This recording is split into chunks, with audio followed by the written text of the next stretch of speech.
And he's back. Hi, everybody. Welcome to the Stratosphere Lounge. I'm your host, Bill Whittle, here in beautiful downtown Burbank. And it's great to see everybody and great to be seen. I'm in a peppy mood, kind of peppy because I'm showing off, which is what I do best. On account of having special guests here in the studio, and I'm not going to mention any names on account of not wanting to start a rush to the theater. But in any event, it's good to be here, and I hope everybody's well. And we got some stuff to talk about. We missed the last week. I'm afraid. Sorry, but was at an event, and we're back. Last night we were at the Dodger game, having fun at a kind of an invitation thing for an anniversary party. Real quick before we forget, our friend Lisa is MVP, as you probably know, for the Star Citizen crowd. And Lisa wants to know, mystery guest, if we felt the earthquake. Yes, we did. We did feel the earthquake. It's funny, it's like, I think it was probably my 20th, maybe, something like that. Natasha's second. The first one that she went through was louder, and they get your undivided attention, and then all of a sudden something happens. I don't know. Then they just don't anymore. It's like, oh, okay, earthquake. But the first several, I was just, this is not right. If you've never been in an earthquake, I am here to tell you, it is a strange sensation feeling the ground just moving like that. But yeah, I've been in much worse than the one we had yesterday. Although I wasn't here for the big one in was it '93? I guess I just happened to miss that one. Prior to that '93 quake, was it the Northridge quake? I guess. Prior to that, I got here in '88. That was 93, I think. But prior to that, they were coming hot and heavy. I mean, every 2-3 months, I'd be hanging out with my friend Fritz or whatever, and like, here we go. One of them, I was up in Palmdale, living in Palmdale, getting my flying lessons in gliders. And one of them came through at 2 o'clock in the morning, and I was sleeping. The window was open, and I, honest to God, thought that a train had come through the 94, says Dave Big Booty. I thought a train had come through the bedroom. I really did. I was just lying there sleeping. I was like, oh, wow, that's kind of fun. But nothing done. You drive past the buildings. You drive past apartment buildings and all the rest of it here. And everything's made out of wood, and it just looks so, almost fragile. But what it is flexible. And I remember many times, Natasha, we drive through L.A. and just looking around, it's like, this isn't really a city because there's no tall buildings here. I know it's Shaky Town. Speaking of Shaky Town, I have to get Convoy onto the playlist next time. But yeah, Shaky Town. Anyway, we did feel it. I kind of like them. I think they're fun. I'm sure sometime I probably shouldn't be saying things like that because I don't want to invoke anything. But yeah, it's they scare the living daylights out of you, and then they don't. Like anything else, I guess people just get used to. They can get used to anything. People can survive anything. Continuing my World War I reading, and now I'm up into Passchendaele, and just when you think it can't get worse than the Somme, or Verdun, then you get the Somme. You think it can't get worse than the Somme. You find out it's Passchendaele, and it's just like it's unimaginable what people could put up with. I noticed, by the way, I'd like to say a special hello to somebody was commenting just before we rolled the show. Screen name here is KJ Drag 1. But KJ Drag says that he or she has been watching since show 1, and this is their first time live.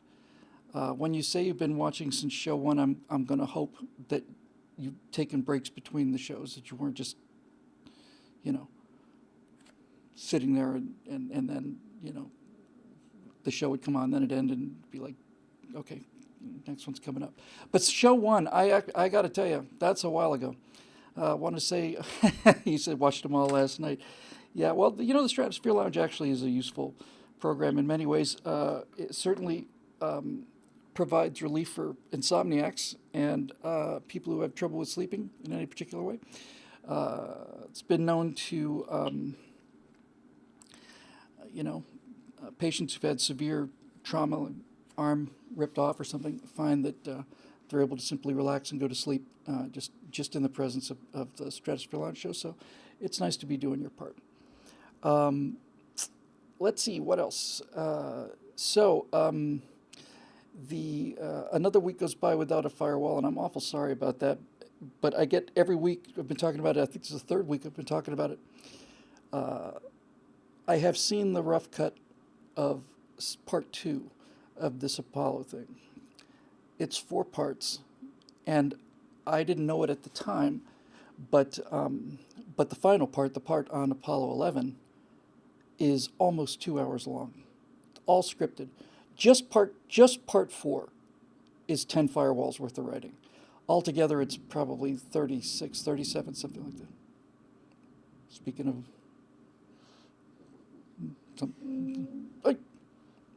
she's going down by the bow. Quick to the lifeboats and run to the back. And for God's sakes, don't hold on to the flag, because you cannot, no matter how hard you tread water. This is a progressive idea, I think. You know, you can tread water as much as you want to, but if you're holding on to that flagpole at the back of the Titanic, you will not stop that ship from sinking. I got a really strong feeling that that's the case. So anyway, it's just, this thing's just turning into an epic, and they are.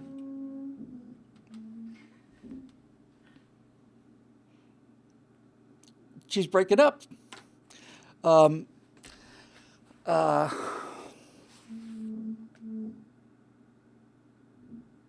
This is exactly like the sound on the Titanic movie, just before the ship breaks in half between the third and fourth funnels. Anyway, I just can't tell you how good this thing is. I mean, it's just amazing. I've shown you a few pictures of the set. I think I can show another one, although this one may briefly have the hey, I'm not here, see you next week thing.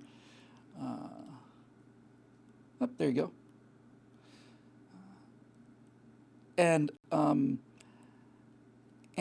they're cutting in so much footage, so much footage. They're cutting in so much stuff that I didn't. You know, just little things, like I would say, and John Glenn, you know, clears the pad, and I'm just talking about this, and then they cut to, you know, oh, it's okay, I don't care. The show's been off to a perfect launch, and if the thing goes too smoothly, people will panic. They will just panic. Okay, but then they would cut in the actual, you know, news clip of this, which is lint on me. And it's astonishingly good. There are so many little moments and so many, you know, kind of backstage moments that I just managed to catch. I thought I would just basically, when I was, you know, offered the chance to do it, I just thought, okay, I'll sit down and write it. And it's a lot of writing, but, you know, just sit down and do it. And then as I started checking up on facts and stuff, I would just start following these little, you know, little stories. It just one little thing. And I was like, hang on, wasn't he on that? And then you just follow it out. I'm trying to think of an example or two of the kind of thing I'm talking about. Here's an interesting statistic, or a little story that most people don't know. I'll just give you this little advanced cheat because it's in the show. And the show, it's going to be spectacular. I think they're talking about rolling it out now. I think part 1 on the 13th, 2 on the 15th or 17th, 3 on the 19th, and then 4 on the 20th. But it looks like Well, I'm unrecognizable in it because it's so well produced, basically. That's basically going to be a reaction. You're going to look at this thing and you're going to go, this is unbelievably great production values and everything, and who's that guy? Um, but, oh, and somebody, our friend who's been here since show one, says talk about the Midway movie coming out. Maybe we'll talk about that in a little bit. Anyway, so here's the kind of example of things that I didn't know about. And this thing is just packed full of stories like this, because this is what I think is interesting. I'm sure there's Apollo everywhere now. We're still 3 weeks out, and it's ads for everything is an Apollo 11 ad and all the rest of it. So here's a little story for you. So Alan Shepard flies in Freedom 7. Shepard really wants to walk on the moon. But he's the first American in space, gets beaten by Yuri Gagarin by a couple of weeks. And so he wants to go to the moon. He develops an inner ear problem, and he's grounded for 10 years, Shepard. And he joins Deke Slayton, who was also grounded. Deke Slayton got grounded before he had a chance to fly his Mercury flight. Slayton was supposed to go after Glenn. He was supposed to do the second orbital flight on a Mercury Atlas. So Slayton, instead of who I've always felt was just like the biggest heartbreak story in the entire space program. He's one of the 7 Mercury astronauts, and everybody's taking a picture of these guys everywhere, and they're all 7 of them goofing off. He's like the one guy in the boy band that got let go because of insufficient shine and body in the hair, I guess. But anyway, so Slayton, instead of just giving up, puts his life and soul into NASA and becomes the head of the astronaut program, and Shepard becomes his deputy. Now, 10 years after Freedom 7, they are working out the rotations for the Apollo crew. They've already flown a couple of Apollo missions, so I think probably Apollo 9 had just flown, 10 was on the way or about to come or something like this, and they're looking downstream for later missions, and Gordo Cooper, who was also a Mercury astronaut, who'd flown a Gemini mission, at least one, was supposed to get Apollo 13.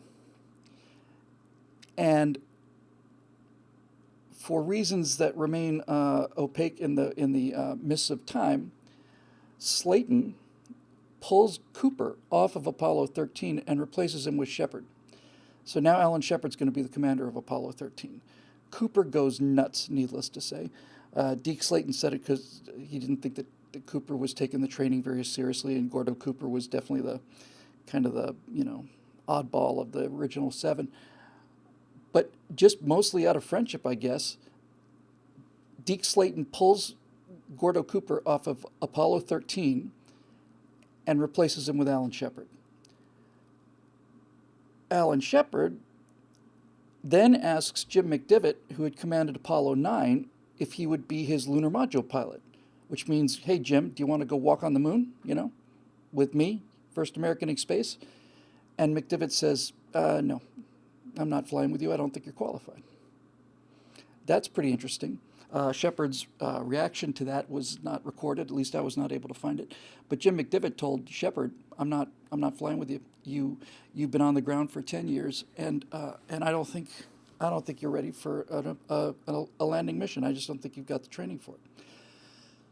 So now it gets even more interesting. So turns out McDivitt declines with thanks, but he's got a good point. So Deke Slayton arranges a meeting with Jim Lovell, who's commander of Apollo 14, and Slayton says, "Hey, Jim, how about this? How about we switch you and Shepard? You take 13, he'll take 14. You'll get to walk on the moon 3-4 months earlier." And Lovell says, "Fantastic, let's do it." So they switch in order to get Shepard more time to train. So now Shepard's commanding 14, Lovell's commanding 13. What could possibly go wrong? Well, it turns out that something did go wrong on Apollo 13. They were lucky to get back alive. Jim Lovell was one of 2 people who'd been to the moon twice, and he never landed. That's gotta suck. I mean, he was on Apollo 8. He knew he wasn't going to land. Then he didn't have a lunar module. That makes it definitely more difficult. But he goes to the moon, comes back, waits a couple years, then goes to the moon on Apollo 13 to take the walk on the moon. The thing blows up, flies around the moon again, back he comes. And Shepard goes on to command Apollo 14. From that point on, after Alan Shepard comes back from Apollo 14, whenever these two guys run into each other, which was frequently for a couple of years, Lovell would do the same thing every time. He'd say, "Hey, Al, listen, I've been having second thoughts about switching those missions." And that's interesting. But here's where it gets even weirder. So Gordo Cooper realizes he's been put to the back of the rotation. He might be on 18 or 19. He can see the writing on the wall. And so Gordo resigns from the Air Force and NASA on the same day in 1970, I think it was, at the date. So Gordo Cooper just basically storms out in disgust, understandably so. You know, you're on a moon mission. Next thing you know, you've been bumped because of what looks like favoritism, certainly what it would look like to me. And then Gordo Cooper dies. I had this written down, needless to say. I want to say it was 2004, something like that. But just because he died doesn't mean that Gordon Cooper was finished with space missions, because Gordo Cooper eventually went on to a flight where his capsule was lost in the mountains for 3 weeks. And after that, Gordo Cooper took a ride on a Falcon 1 that exploded in mid-flight. And then after that, Gordo Cooper was on board a SpaceX mission to the International Space Station. And Gordo Cooper also was vaporized on reentry into the Earth's atmosphere, which I find interesting. It turns out that on that first mission and on the last mission, he was flying with Mr. Scott. Presumably he was flight engineer, James Doohan. And it turns out that they were both members of this club that were going to have parts of their ashes put into space, and Gordo just kept try it once, nope, didn't make it, didn't get into suborbit for the release or something. Okay, gets lost in the woods for weeks. So they put him on what another little dose of him goes on to Falcon 1. It explodes in mid-flight. That's not so good. So there was a lot of ashes of Gordo Cooper, or they were hedging their bets, because they still had enough left to fly him. Doohan went up on the first one that didn't get into orbit. So Doohan and Cooper flew that first mission together.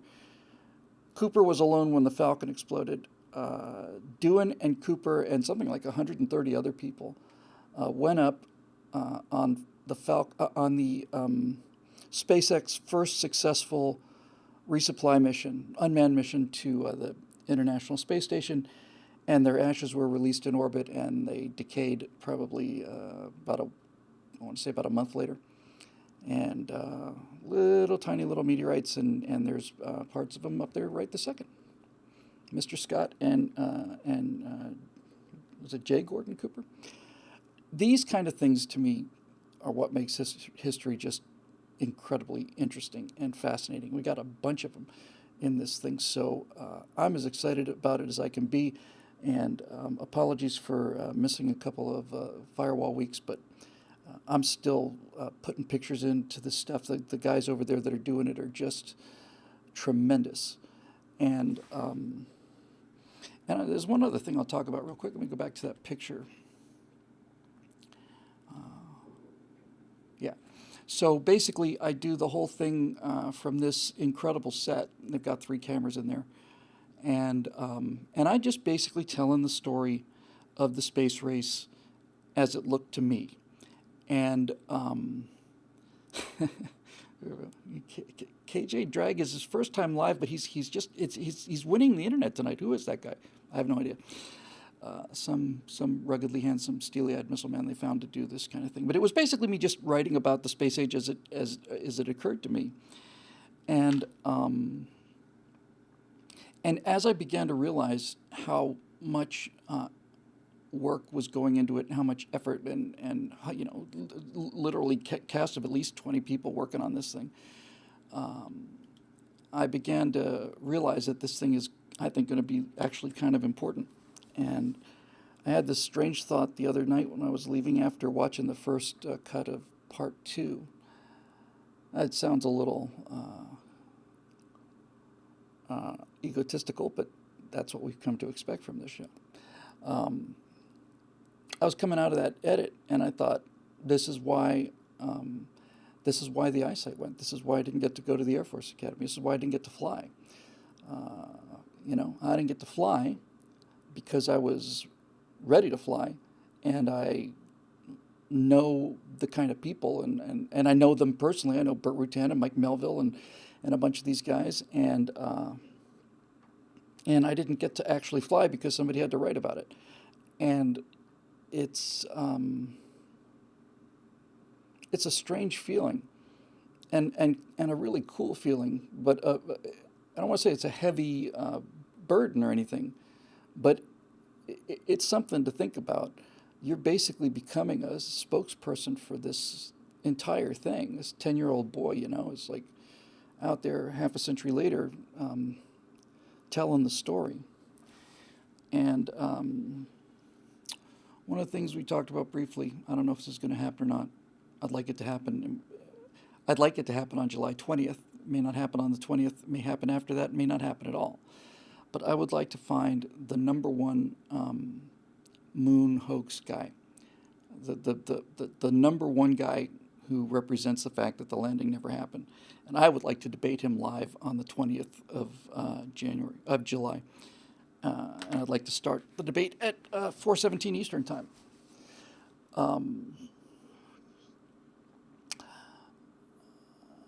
So a lot of people are saying, Owen Benjamin, we're not talking about him. He's become extremely toxic. We don't want to be seen on really the same stage as him. But I would like to find somebody who produced one of these hoax movies, and we would do it just like a structured debate. We would say, okay, you're going to get 45 minutes to make your case. Then I get 45 minutes to make my case. Then there's a 20-minute rebuttal on each side, and in between these are cross-examination sections, and then a 5-minute close. Something structured, and especially nice to have it in a room full of people, and you take a vote before the show. Who thinks we went? Raise your hand. Who thinks we didn't? Raise your hand. And who isn't sure? Raise your hand. And then we'll see how those votes go after we're done with the presentation. But I would, I would treat this like I was on trial for my life. I wouldn't just have evidence. I'd have the kind of evidence that when people see, it's just over. And to just give you one example of this, and then we'll get on to some questions. There are many, many things that prove that we were actually on the moon, but the one that is most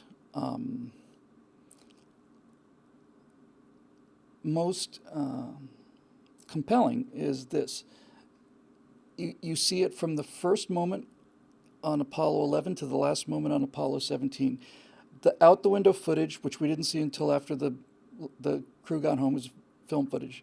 The out-the-window footage on Apollo 11, he says, we're kicking up some dust, and it doesn't look like dust. It's not billowy. It's in Earth to the Moon.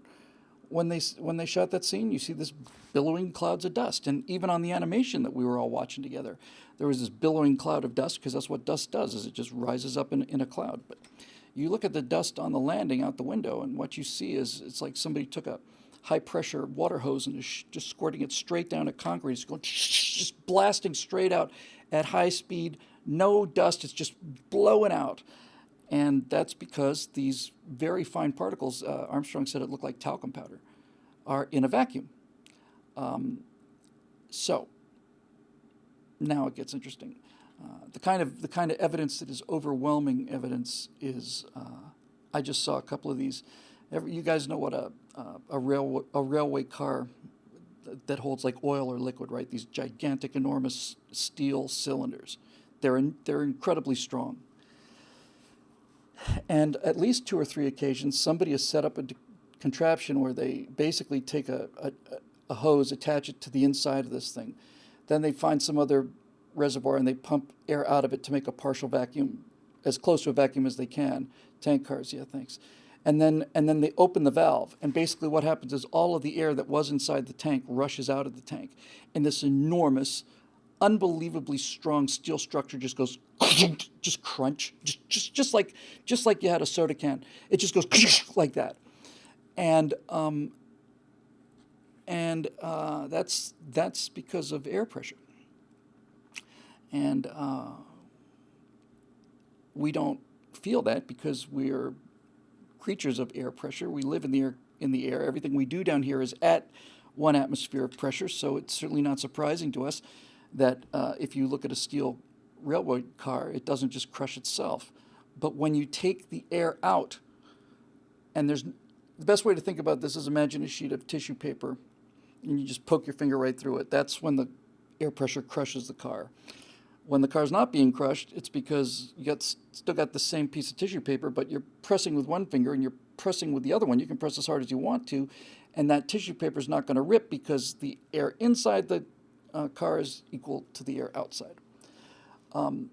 So here's the thing that's really cool about the air pressure vacuum thing. And it gets backed up. I'm going to find this still. Just give me 1 second, just because you guys need to see this. And again, if we don't have a little bit of dead air, it's not really a Stratosphere lounge.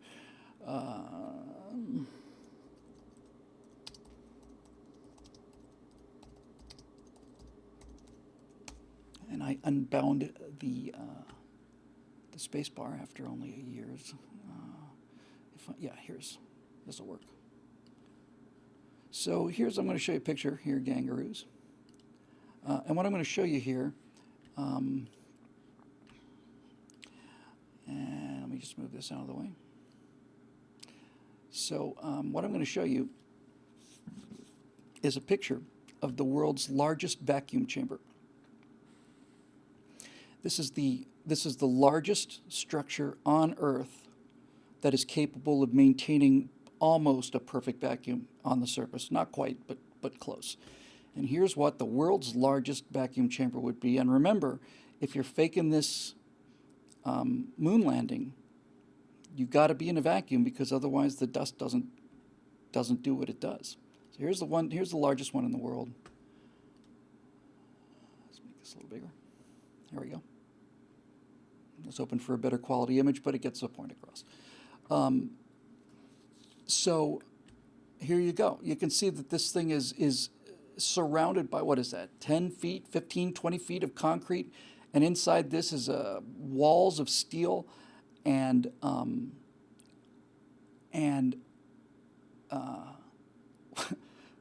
all of this structure, all of the strength you see there is designed to make the area inside of a vacuum so that it doesn't collapse on itself and blow the building apart. So the point that's kind of fun to be made about this is the biggest vacuum chamber that we've ever been able to build really isn't big enough just to put the LEM in. Forget the lights and the horizon and all the rest. The biggest vacuum chamber we have is not big enough for the LEM. And not only did we, if we faked it, did we have a sound stage, just an enormous sound stage that had to be in vacuum.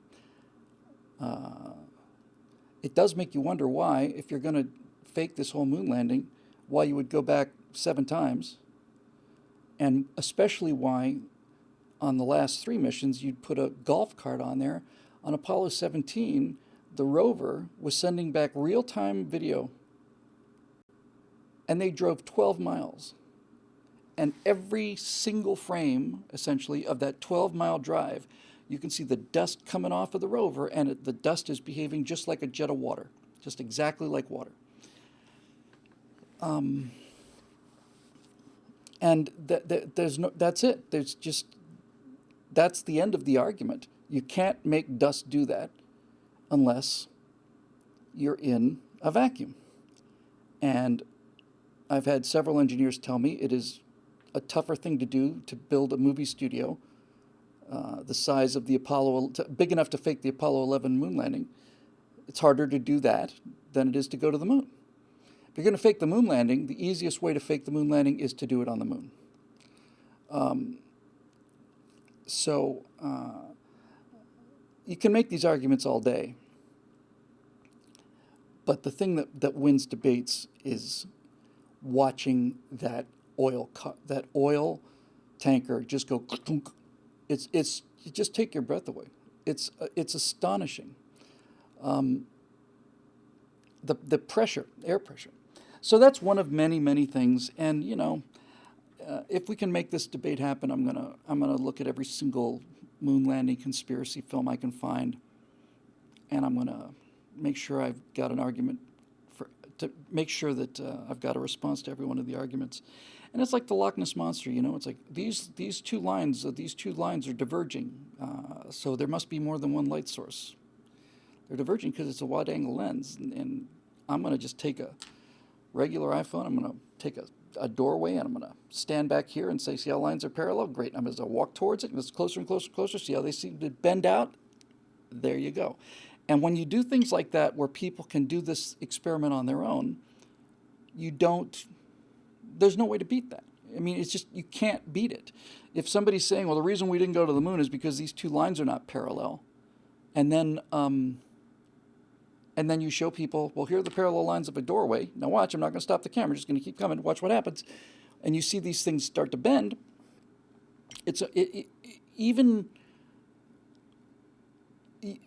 Look, I know the people who are really, really into this moon landing thing, and more and more people into the flat Earth thing. I mean, really, really into it. Something really wrong with them. But most people who say they don't believe the moon landing ever happened say that because they've seen a movie, and the movie raises some compelling points. I was talking with Jeremy about this. The thing about this is, I remember I was watching Bowling for Columbine in a theater, and as I'm walking out of that theater, I'm thinking to myself, I got to admit that Michael Moore makes some really good points. I mean, it really does some things you really do have to admit if you're a conservative are pretty trashy. And as I'm walking to the car, I start thinking about these things, and one by one, it's just like, wait a minute, that's insane, that's nuts. And your head starts to clear if you're ready to ask yourself those questions. But the point is that when you're watching a movie, you become hypnotized. And if you watch an hour and a half of people giving you facts in an entertaining way, or what appear to be facts anyway, you buy it. And I believed we were all part of this same little thing together. There was a week here on the Stratosphere Lounge when I was 100% convinced that the works of William Shakespeare were written by the Earl of Oxford. And then because I saw a tremendous documentary on it, and it just seemed like it was airtight. And then I had the intellectual honesty to go and say, okay, well, what is the pro-Shakespeare case? And when you hear the pro-Shakespeare case, it's like the things that they said means couldn't have been Will Shakespeare are just ridiculous. And then all of the evidence for Oxford is zero. And then all of the evidence for Shakespeare as Shakespeare is so overwhelming that you realize you just got suckered. I'm not saying that those people didn't believe it, but you get suckered.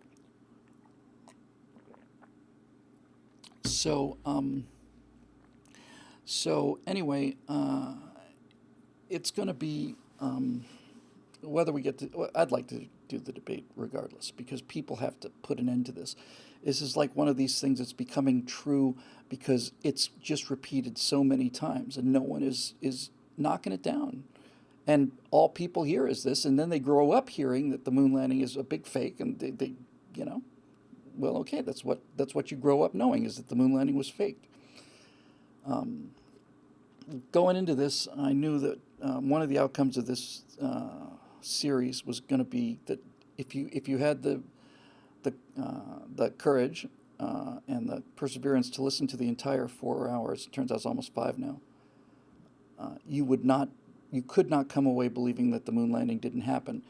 And the reason you couldn't believe that is because people say we faked the moon landing and no one was there. Young people who were born after the moon landing, or take an average 20-year-old in college today. Did the moon landing happen? No, it was a fake.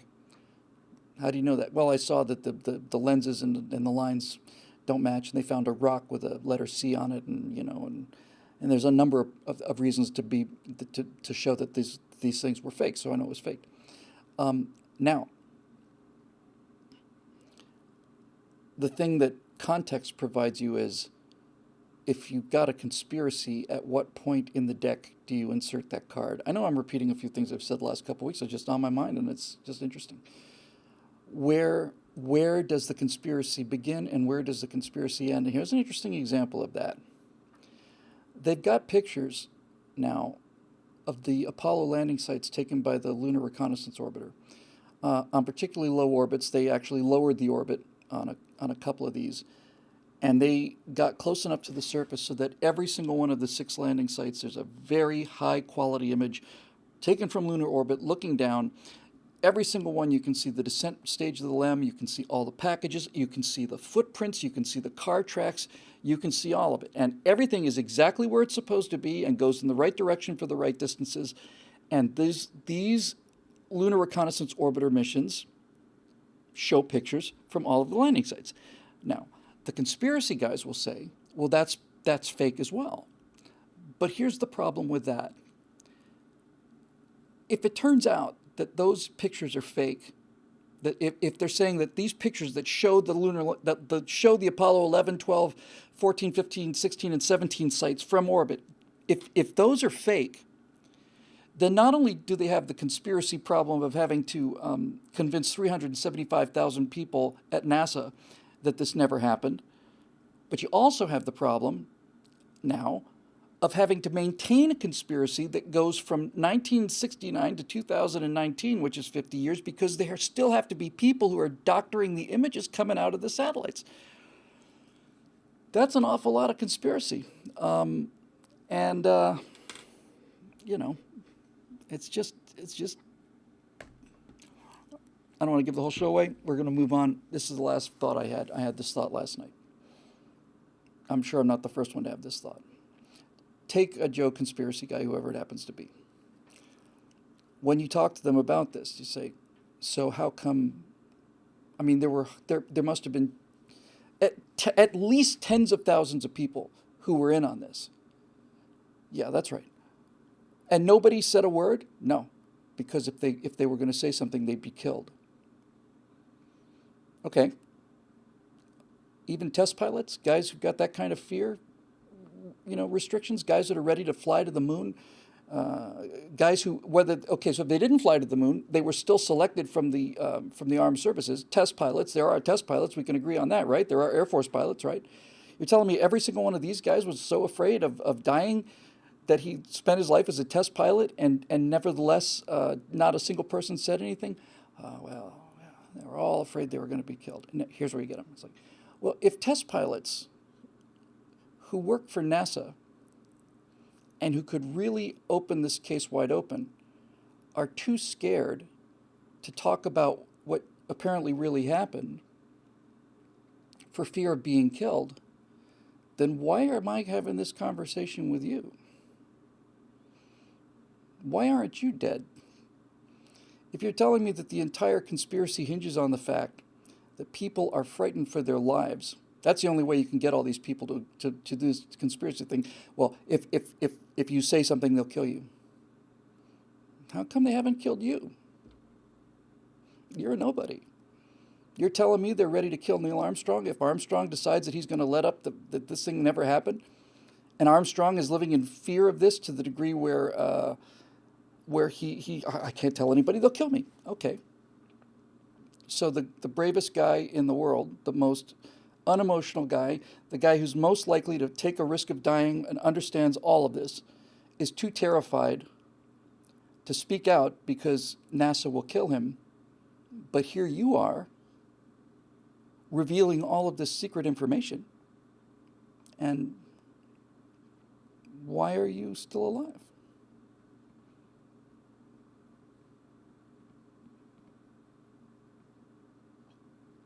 I think it's just a very I think it's a deal ender. I think it's a deal ending argument. I mean, where do you go from there if you're one of these guys? Where do you go? Oh, well, I mean, if you're talking about an agency that's ready to kill people, hundreds of thousands of them, to protect the secret, then why on earth are you walking around telling everybody about this stuff? Why aren't you dead? In fact, not only why aren't you dead, but why aren't you dead? Your movie disappeared, erased from YouTube, all of this stuff. You're saying we have the power to do that, so how come you get to be the hero? I don't know how you argue back from that. If anybody can think of a way, I'd be grateful if somebody wants to pitch into the comment section what their response to that would be. But anyway, so like I said, 95, 98% of the people now that say that the moon landing never happened say it and believe it because they've only heard the one side of the story and they never heard anything else. The people who make these claims, like Owen Benjamin, you're never going to convince him. That's his mental illness.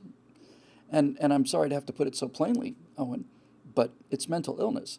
And when there's that kind of evidence, that kind of overwhelming evidence, then the inability to admit you're wrong is a sign of some kind of deep emotional issue.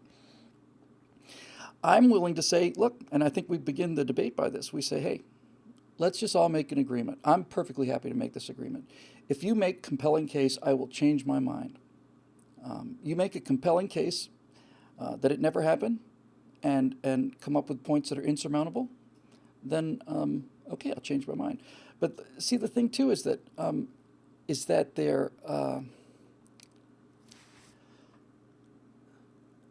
they look at hundreds of thousands of photographs, and out of hundreds of thousands of photographs, they can find 3 or 4 that they find something that's a little odd.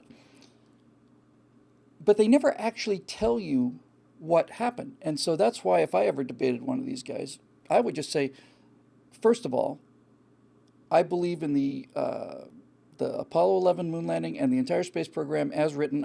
I'm convinced it occurred. That's why I'm here to argue. But before we start, instead of telling me what my problems with this particular picture is, you tell me what happened. Tell me what actually happened. Because you can attack anything, but if you don't have a position to defend, if you're not offering statistics that can be responded to, then you can attack anything.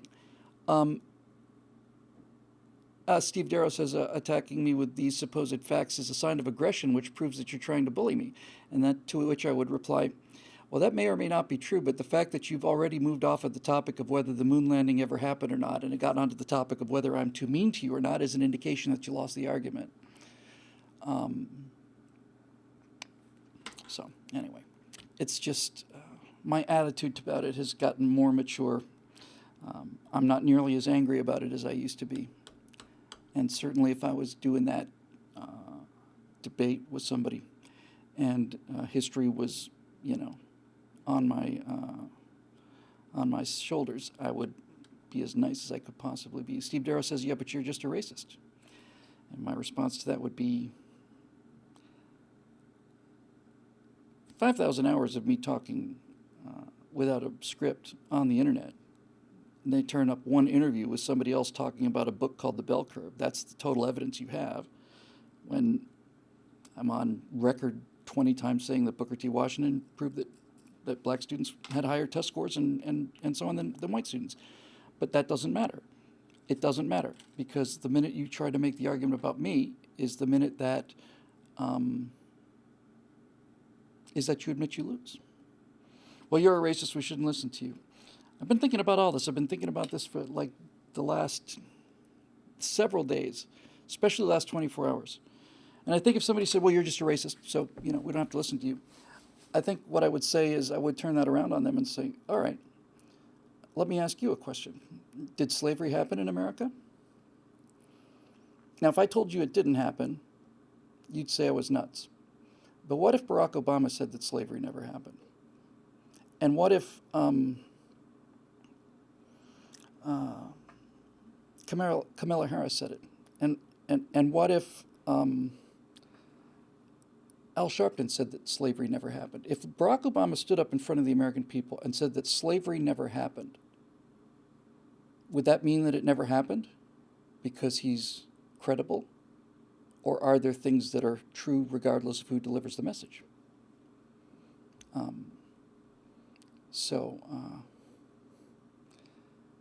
Yeah. Yeah, it's like Steve Darrow. I don't know what Ted Cruz said. What Steve Darrow says: look at Ted Cruz's Twitter feed for today and see how well using facts and logic works on the leftists. See, this is the point, folks. I'm not going to be using facts and logic. I'm not. Not going to be using facts and logic at all. I'm going to be using pictures. I'm going to be using pictures, and I'm going to be using do-it-yourself experiments. And that's why I'm going to win. Because I'm going to use their tactics against them. I remember I was in a mini version of this with like 5-6 people. I was debating a guy about UFOs, and he was showing me these, I forget what he called them. It's like these bug-like things that are flying through the air, and you do a freeze frame, and it's got this kind of fuselage and landing legs and stuff coming out of it. And it's like, what is this? These are alien spaceships. It's like, all right, you're showing them to me at 1 frame a second. Can you play the video in real time? Okay. And it's a bug flying through the air on a digital camera, rods. It's a bug flying through the air. And when you grab any single frame of it, that little bit of motion that the bug makes while the frame is being recorded looks like this kind of thing. And when you play the footage, what you see is a bug flying through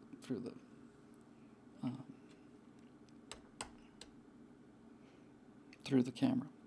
There's a picture. There's like one of the 9/11 conspiracy photos is a picture taken from underneath one of the 2 planes. I guess it was the second one. And they say there's a targeting pod. You can clearly see in this still frame that there's this targeting pod underneath this 767. And what I want to say is, can I see the frame before and after this? Because if it's a targeting pod, if we go back 10 frames, we'll see the targeting pod. If we go forward 10 frames, we'll see the targeting pod. I want to see a frame other than this one, because I maintain that this is a reflection off of the bottom of the aluminum of the airplane, and that a digital camera has created this artifact. I'm not saying you put it there, I'm just saying this is how it was recorded. So I'd like to see the frames before or after, unless you're telling me that the targeting pod appeared on the jet for a 30th of a second, in which case, I guess you win again. I wouldn't normally do this, but this is extremely important. Just give me one moment.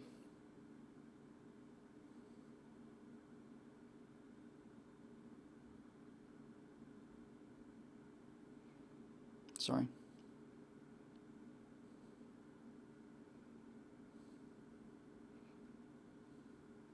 Very sorry. It's about this, about the program here. And I don't want to miss anything here.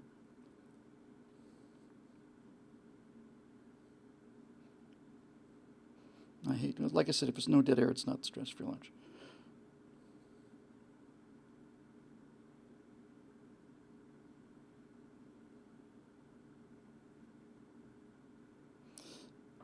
Okay, yeah, if this wasn't time sensitive, I wouldn't have sent it, but there it is. So anyway, and you can do this with everything, but you gotta use the kind of stuff that takes the wind out of people. You gotta show them that railway car going, and you gotta show it 3 or 4 different times from different experiments, and then people begin to understand the power of air pressure. If you can explain air pressure all you want to, and you can say a vacuum cannot be maintained on the surface, blah blah blah, and it just bounces off of them. But when you see it happen, it's bloody impressive. It just scares the living daylights out of you. So anyway, that's that. Alrighty then. After that brief hour-long opening remarks, let's take some questions. Why don't we? I'm going to go to Facebook here for a bit. One or two, anyway. Okay, so we'll look at, see what Facebook has to say.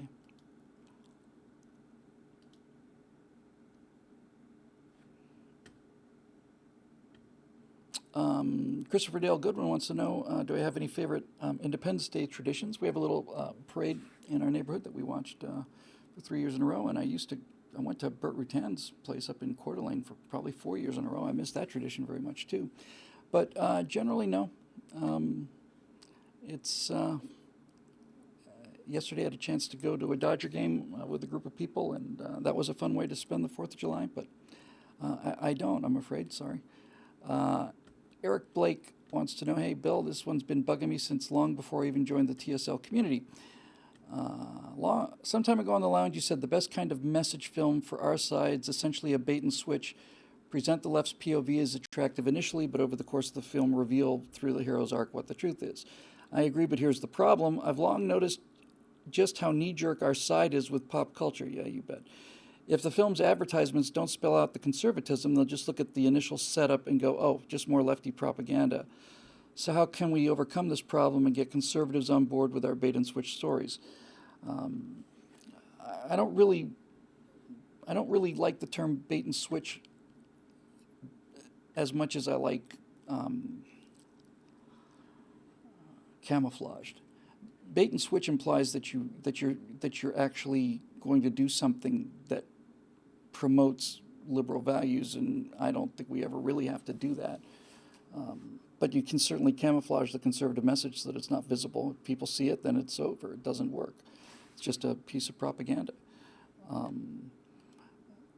That doesn't mean you can't tell story elements where the bad guys win some of the time. In fact, they have to win some of the time, because if the bad guys don't win some of the time, it's not a story. It's just a lecture, and nobody cares. Yeah, if you're going to write a series of sci-fi movies, let's say, you have to have times when evil seems to triumph. But that's not the same as pitching evil. I think the bigger answer, Eric, is that I don't care whether or not conservatives go and see it. They don't need convincing. If you make a movie or whatever piece of work that's designed to get liberals to change their minds, and conservatives don't watch it, that's not a high-level problem as far as I'm concerned. The problem is the people who don't get the message. People in the choir already understand the whole Jesus thing, or else they wouldn't be going to church every week. So that's what I would say about that one. Bob Neef, what is your favorite TSL episode? Interesting question. I love the Pictures 1,000 Words one, the 1 and 2 word questions, John Boyd, 59, RK, and 100 was fun. Oh, that's a nice list. Thank you. The 5-word questions, 4-word questions, 3, 2, 1-word questions were fun. But my favorite one by far is the Common Sense Resistance episode, where it's the only one I did with no background lighting. Did it like it was a pirate broadcast. It kind of did it almost in character for a lot of it. So that would definitely be my favorite, I think. Sometimes there's just a lot of them that are just, some shows just turn out great, and then there are shows like this that, nope. Yeah, sometimes you just, it's a question of the questions and the opening and the lead-in and everything else rolling together. And to be perfectly honest with you, Bob, I can't tell you.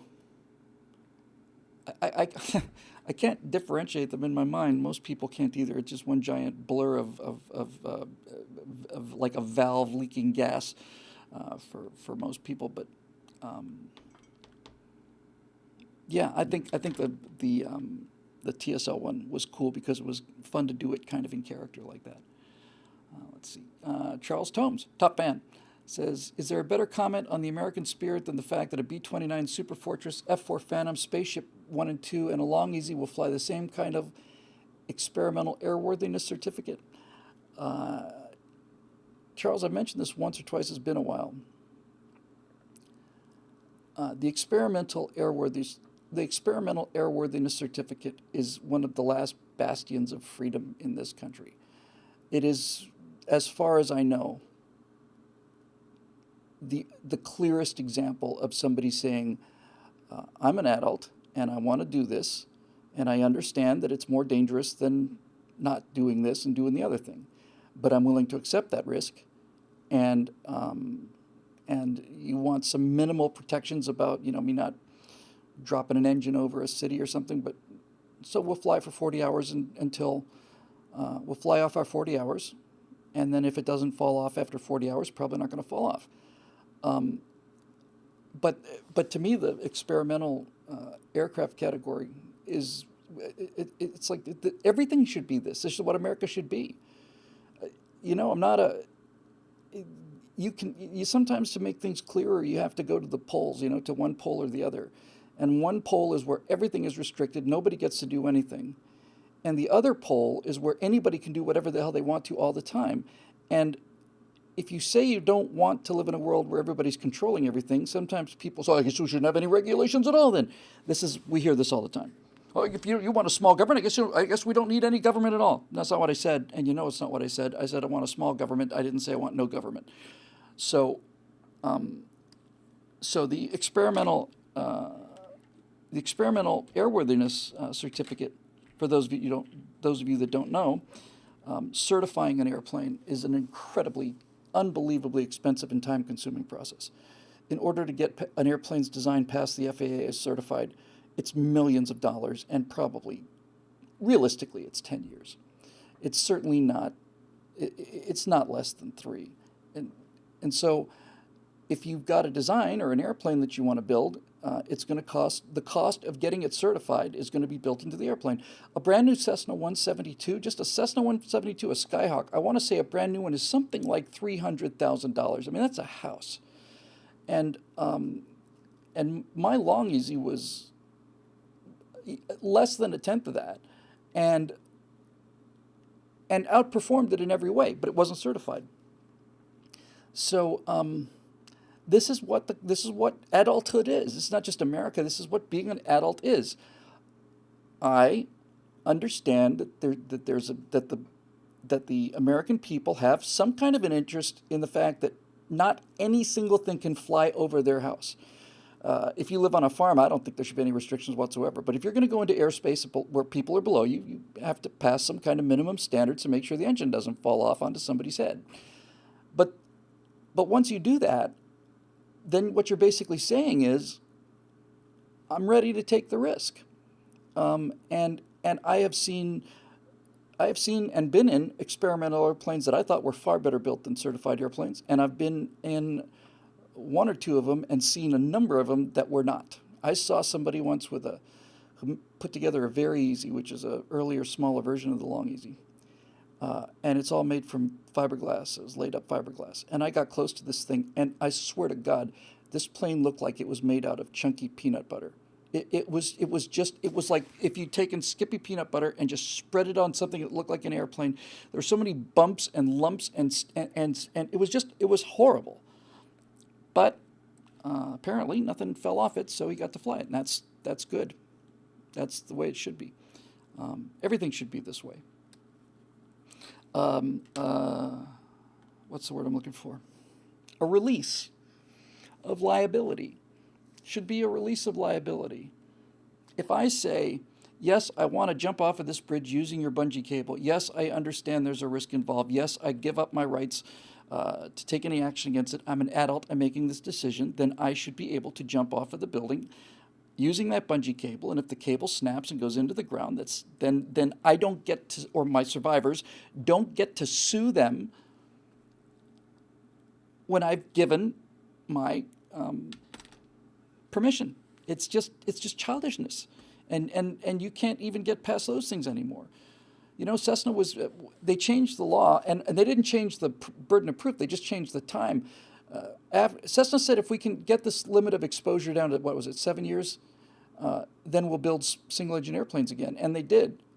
And so they did. But prior to that, If somebody flew a 30-year-old Cessna 172 inverted into a mountain in clouds, drunk, then the relatives of that person would sue Cessna and they'd get money. It's insane. It's insane.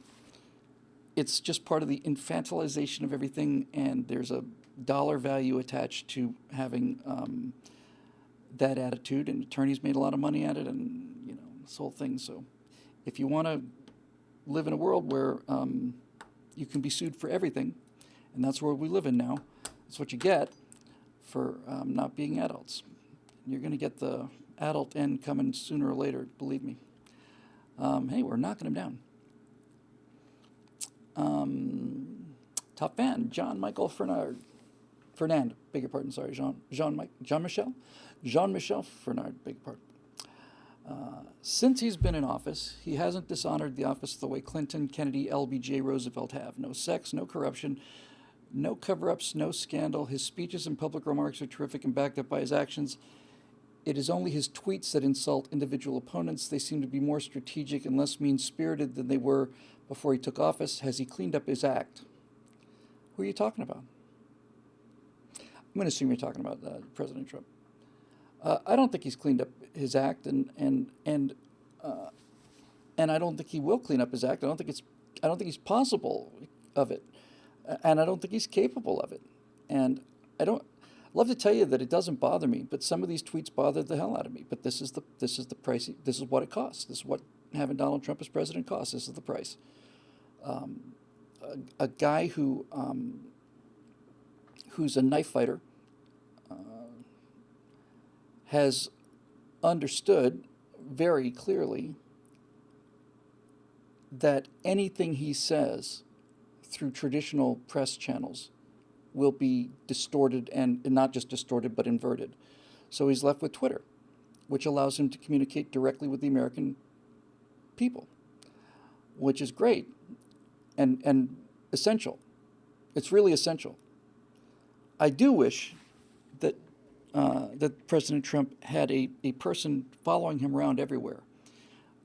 And Donald Trump would then turn to them and say to them the stuff that he tweets, and then have that person take that sentiment and make it a little more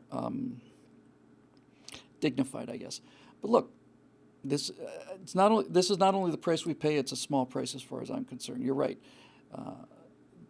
The guy's constantly made out to be a sexist, and all the women that ever worked for him said he was a great guy. There's nothing he can do or say that will not be turned against him, so he has to use Twitter. And since Twitter, look, I never tweet, ever. And this is a conscious decision on my part, because I realized that if I had the ability to say what was on my mind as it was happening, I would live to regret most of this stuff. I don't like the idea that I see something that really pisses me off or something, and then I immediately give my first take on it. That's not what I want to do.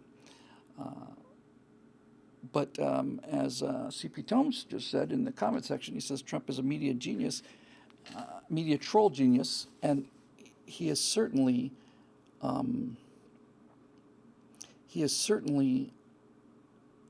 shown that in many cases he fully understands this whole idea of trolling. And I think somehow, since the left is so used to trolling other people, I don't think they can react when they get trolled. A great example is this 4chan stuff, where they'll have Mountain Dew will have a contest to come up with the name of its new apple-flavored drink. And then 4chan guys rig the voting. And so the number one name of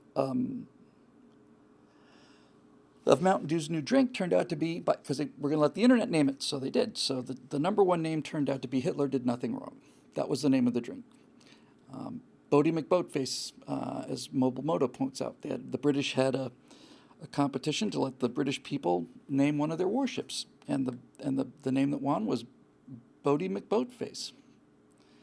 So if you don't understand, if you go nuclear over people, if you go nuclear thinking that the country has become so fascistic and so Nazistic that people seriously think that having the award-winning name, the number one name is Hitler did nothing wrong. If you can't see that's trolling, then I really don't know what to tell you.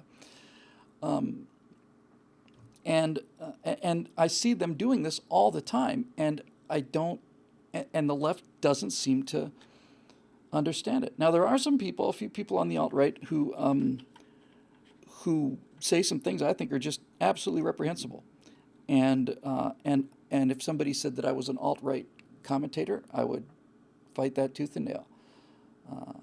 I am just a solid American conservative, believe in individuals. I yet to see a conspiracy theory that I believe, and furthermore, the things I'm trying to conserve are classical liberalism. I'm trying to conserve the idea of private property, individual responsibility, free speech, that stuff. So, I don't know. It's a crazy world out there. There's no question the internet is making people crazy. There's no question about it. And the question becomes then, is it worth the trade? And I say, hell yes, it's worth the trade, because even though the internet is making people crazy, if it weren't for the internet, we'd be well into Hillary Clinton's first of 9 terms.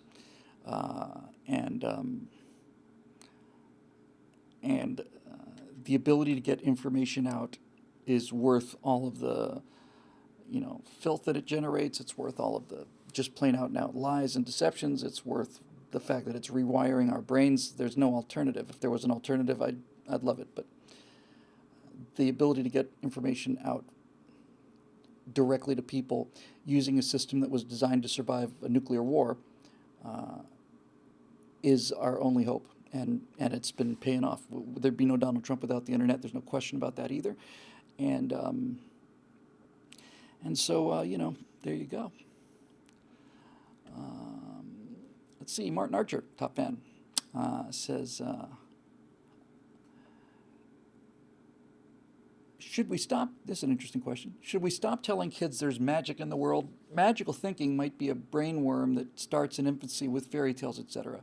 Of course, kids could still believe in Santa Claus and the Tooth Fairy because those are basically too big to fail. But stories of magic and such, like Harry Potter and others, perhaps parents should steer their kids clear of stuff like that. I don't think so, Martin, I mean, a belief in magic, and I mean the kind of, wand magic, is something that children believe in, and Santa Claus and the Tooth Fairy are things that children believe in.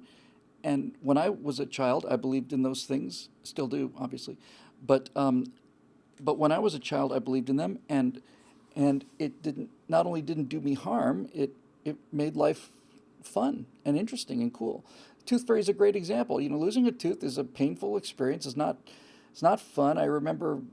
I just remember once you'd feel one of those baby teeth get loose, you start playing with your tongue, and then you're just wiggling this thing back and forth, because once you have a loose tooth in your mouth, it's got to come out.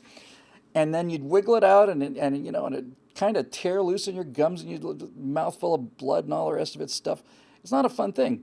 But then the idea that if I take this thing and wrap it up in a piece of tissue paper and put it under the pillow in the morning, a shiny new penny will appear. I got $1, by the way. I'm sure it's $20 now, or $100. And that was a fun part of growing up. And I can't tell you exactly when it happened, but it was somewhere around the age of 8 or 9, I guess, somewhere around there, where I began to have some suspicions about some of these things. And then I asked some pointed questions, and when my parents thought I was old enough to hear the answer, if I asked before then, they would say, no, of course there's such a thing as Santa Claus. And then when they thought I was old enough, if I'd ask them, is there such a thing as a Tooth Fairy? Then they would say, all right, look, Bill, here's the deal. We do it. Your mom and I do it. And you can't tell your brothers or sister, okay? They'll know when they're old enough. that age, childhood between the ages of really kicks into gear around 2, I guess. From 2 to 6 or 7 or 8, children will believe anything, and there's a reason for this. The reason that children at that age will believe anything is because they have to learn so much in that time period. They have to learn how to stay alive in that time period, and they're not designed to filter information. They can't filter it. They're designed to soak it up and take it in and believe everything, which is why I thought that I could hide underneath the couch on our sofa when I was 4 years old. I thought that if I lifted the pillows up on the couch and got underneath the pillows and then put the bottom cushions on top of me, no one could see me. And when my mom and dad would walk into the room and look around and say, "Has anybody seen Bill?" I thought, this is awesome. It's really working great. And so what my parents were doing were they were indulging me in this idea of magical thinking, but they were doing it for the sake of my imagination, for fun, for all kinds of good reasons. The problem is not that the children. The problem is not children having magical thoughts. The problem is there are some people that never reach the point where they grow up and realize, okay, now it's time to put away childish things. Some people seem incapable of it. And Evan Sayet pointed out that one of the big, most popular things you hear about the left, sold millions and millions of copies, and they love this kind of thing, is this idea that the left loves this book called Everything I Learned About Life I Learned in Kindergarten. And so the book has things like, I learned that sharing was important. I learned that, all these other things. It's like, and when I hear things like this, it just makes me realize that the people who believe this are people who have retreated from the world. It's more than they can handle. And I want to ask them, did you learn about preparing your taxes in kindergarten? What about,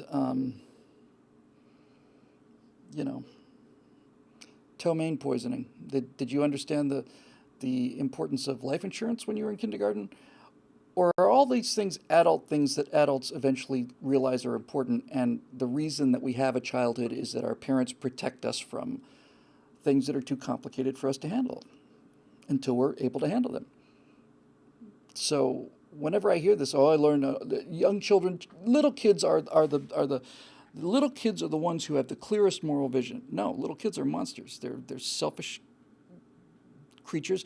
They will have chocolate across their face, crumbs on their hands, and if you ask them if they ate the chocolate chip cookie, they'll look right in your face and say, "I didn't do it. No, somebody came in. Man came in the window, and came in the window." And he ate 3 of the cookies and then he ran off. And they'll tell you that with a straight face. They're miserable little lying bastards is what they are. And that's okay, because they're soaking up everything and they haven't had a chance, nor are they expected to start sifting stuff yet. And the problem is that after you go through this phase of soaking up everything, somewhere around, 12, 13, 14, now you've soaked up enough information to survive, statistically, and now you have to start measuring that information, and you go from believing everything that your parents tell you to believing nothing that your parents tell you.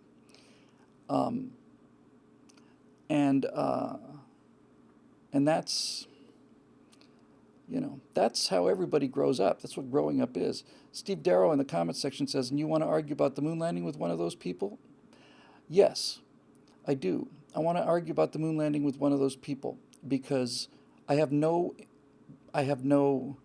expectation and really no desire to change them or their mind. What I want to do is I want to get the 95, 96% of the people that listen to these people and who are perfectly reasonable, rational people, easily make these decisions if they hear the other side of the story. I want the other people to get the other side of the story. I went to some event once and somebody was protesting it. I mean, it was like 4 or 5 people. This is a long time ago. It was a long time ago, 2009, something like that. And there were a couple people protesting, and they were like union people, like public sector union people. And I just went out there and started talking with them. And this guy was really heated, and and we started talking about things. And by the time I was done, 20 minutes later, he said, you're really right. That's a lot of things I really hadn't thought about. And you make some really good points. And I said, well, you make some great points too. I learned a lot. And so I don't want to. There's nothing I can do about people who insist on believing things in the face of evidence that is so overwhelming. And by the way, let me just chuck in global warming here. The left would say, you're a skeptic about global warming. I said, I am, but I'm a skeptic about global warming because the evidence is not overwhelming. If New York were under a foot of water now, like they told me it was going to be in 2005, I would be leading the charge on this global warming thing. But when none of this stuff actually happens, and when you begin to perceive that there's a ulterior motive for all of this stuff, then I become a skeptic. So if you can give me, doesn't have to be incontrovertible evidence, but it has to be evidence beyond a reasonable doubt, and then in which case I'll change my mind. It's not so hard, really. And that seems to kind of tie in with this question from top fan Dave Olson. What is it about liberalism? It makes no sense, it's contradictory, and it makes people who live under it and believe in it miserable. Is it a deep-seated desire for control, desperation to fit in because it's been deemed cool, both, or something else entirely? Wow, man, well said. Beautiful, beautifully phrased question. Martin Archer in the comments says he has a conspiracy question. I think I'll take that after I finish with this, Martin, if I can, chew gum and walk at the same time. Back to you, Dave. A lot of the job that I do is basically talking to myself and arguing with myself. And so when there's something that I want to explain or something that I believe in, I put myself, I do this, I probably do this 30, 40, 50 times a day. I put myself in a situation where I'm in a classroom or something. It's not really that formalized, to be honest with you. And somebody asks me this pointed question, and then I start thinking about how do I want to answer this, which means that when this actually does come up in the real world, I'm more prepared than the average bear. So when we were talking earlier about the moon landing thing, I really gave serious thought in these little thought experiments of mine. Serious thought to having this guy lay out his case. I lay out my case. He does his rebuttal, and then my rebuttal consists of this. I turn to this person and say, tell me a little bit about your father. I'm convinced, utterly, that this is it. That liberalism is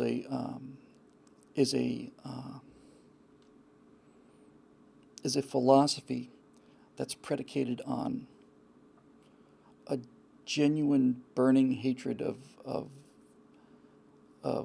the authority of your parents. That anything that is taken to be conventional or any kind of authority. Look, I feel like I'm rebelling against authority all the time. I rebel against the big government and all the rest of it. But I don't rebel against the idea of law. I don't rebel automatically. There are some things that I oppose because it seems like they should be opposed, but I'm not knee-jerk in opposition to everything. As a matter of fact, I am such a law and order kind of a cowboy Boy Scout that, we were late getting into the baseball stadium last night, and I took my beautiful wife about half an hour to calm me down enough because it's a special kind of torture for me to be watching the clock burn down and then being in the wrong entrance somebody else at the stadium told me to go to, and it just really tenses me up, and I really need to relax about that. But I would ask this person, tell me about your parents. Tell me about what life was like growing up for you. I've met a few people who are like vocal. I'm not talking about the people who listen to moon landing conspiracies and say that they believe it. I'm talking about the people that make the argument. I've met a few of these people, and I have been repeatedly struck by how batshit crazy they are. And when I believed in these things, I was certainly a lot more emotionally unstable, volatile, and unhappy. So I think there's definitely a connection. I think what progressivism does is it gives you a chance to be. I think people are drawn to progressivism because they're angry and filled with rage because of things that happened during their childhood, and progressivism gives them a reason to be angry, and it turns their anger at the world into something noble and positive instead of just mental illness, which is what I thought it was with me anyway. I really think that's it. I think that this idea that all authority must be destroyed, that America's the worst country in the world, and all the rest of the people that believe this stuff believe it because they're filled with rage and anger at themselves for whatever parenting deficit they had, and so they basically have taken. They found a philosophy that tells them, no, you're right to be angry, and you're right. All of the authority figures that you've had in your life are terrible. The cops are murderers, and the government kills people, fakes moon landings, and America just does nothing but go overseas and bomb brown people so that we can steal their oil and the rest of their stuff and so on. And so it is a philosophy that appeals to anger and outrage and fundamental unhappiness, really. This fundamental unhappiness. I mean, there've been dozens of studies that show conservatives are statistically far happier than liberals are, and I don't think that's a coincidence. I think that progressivism requires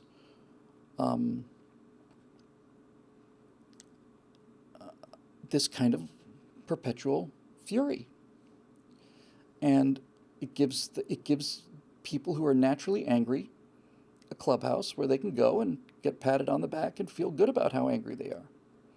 I'm angry about some things too, but there are other things I'm not angry about. I am somewhat ashamed not somewhat, I am ashamed of the fact that this country had slaves for 80 years, but I'm not guilty about it. And I'm not guilty about it because I didn't do it. There's a difference between those two things. And I'm not filled with this burning rage at everything and looking for every reason I can possibly find to tear things down. On the contrary, the happier I get, the more, and that's taken quite a big boost in the last 3 years, but the happier I get and the saner I get, the more this stuff makes natural sense to me. And I think if you're going to start experimenting with society, and I'm not saying any of these things are necessarily evil, I think that they all started out with good intentions, but basically, if you look back at the 60s and you have two things happen, you have the birth control pill that allows women to have a lot of sex before they get married, and that results in pregnancies, and that results in children being raised without fathers. Then you're going to have 2-3 generations of fatherless boys and girls, and that's going to create some problems. And I think the other thing is this idea of helping people when they're down, which I think is just fundamental human decency. I know my wife is even more aware of this and more sympathetic than I am. And anytime she sees anybody on the street out there, looks like they're in trouble, give them some money because they need it. And that's noble and good, and it's the essence of being human. But when you put in place institutions designed to make that happen that are not accountable to anybody, then what's going to happen is people are going to start gaming the system. And they're not doing it in order to be evil. They're doing it because it's the easiest way to get through life. And every single animal on the earth, with rare exceptions among humans, takes the easy way out. makes sense. It's not. I'm not making a moral judgment against it. It just makes sense. You want to survive using the minimum amount of energy output and taking in the maximum amount of resources. That's what we're designed to do. Any animal does that. Bacteria do it. Put bacteria down on a piece of flint, and you have very few bacteria, and then maybe they'll just die out. You put bacteria down in a mix of chicken broth or beef broth, and keep it nice and warm and wet, and bacteria are going to go nuts. They're going to multiply like crazy. And they're going to multiply like crazy because there's a lot of food there. And so they're going to eat all the food that's available. It's in their interest to do that. You put down enough free stuff, you get fat cats, you get fat squirrels, you get fat raccoons, you get fat people. And I don't have, it's hard to fault that, because it's so built into, it's not just built into humans, it's not just built into mammals, it's built into living creatures. Consume as much as you can, because you never know when it's going to be lean. So if there's food there, take it. And when you put in place a social welfare system to help people who are down and out, who genuinely need help, and you don't attach to it the way out, just make sure that there's a way in, then you're going to find people who are going to depend on it for their entire lives, because it's easier. This is the thing, Dave.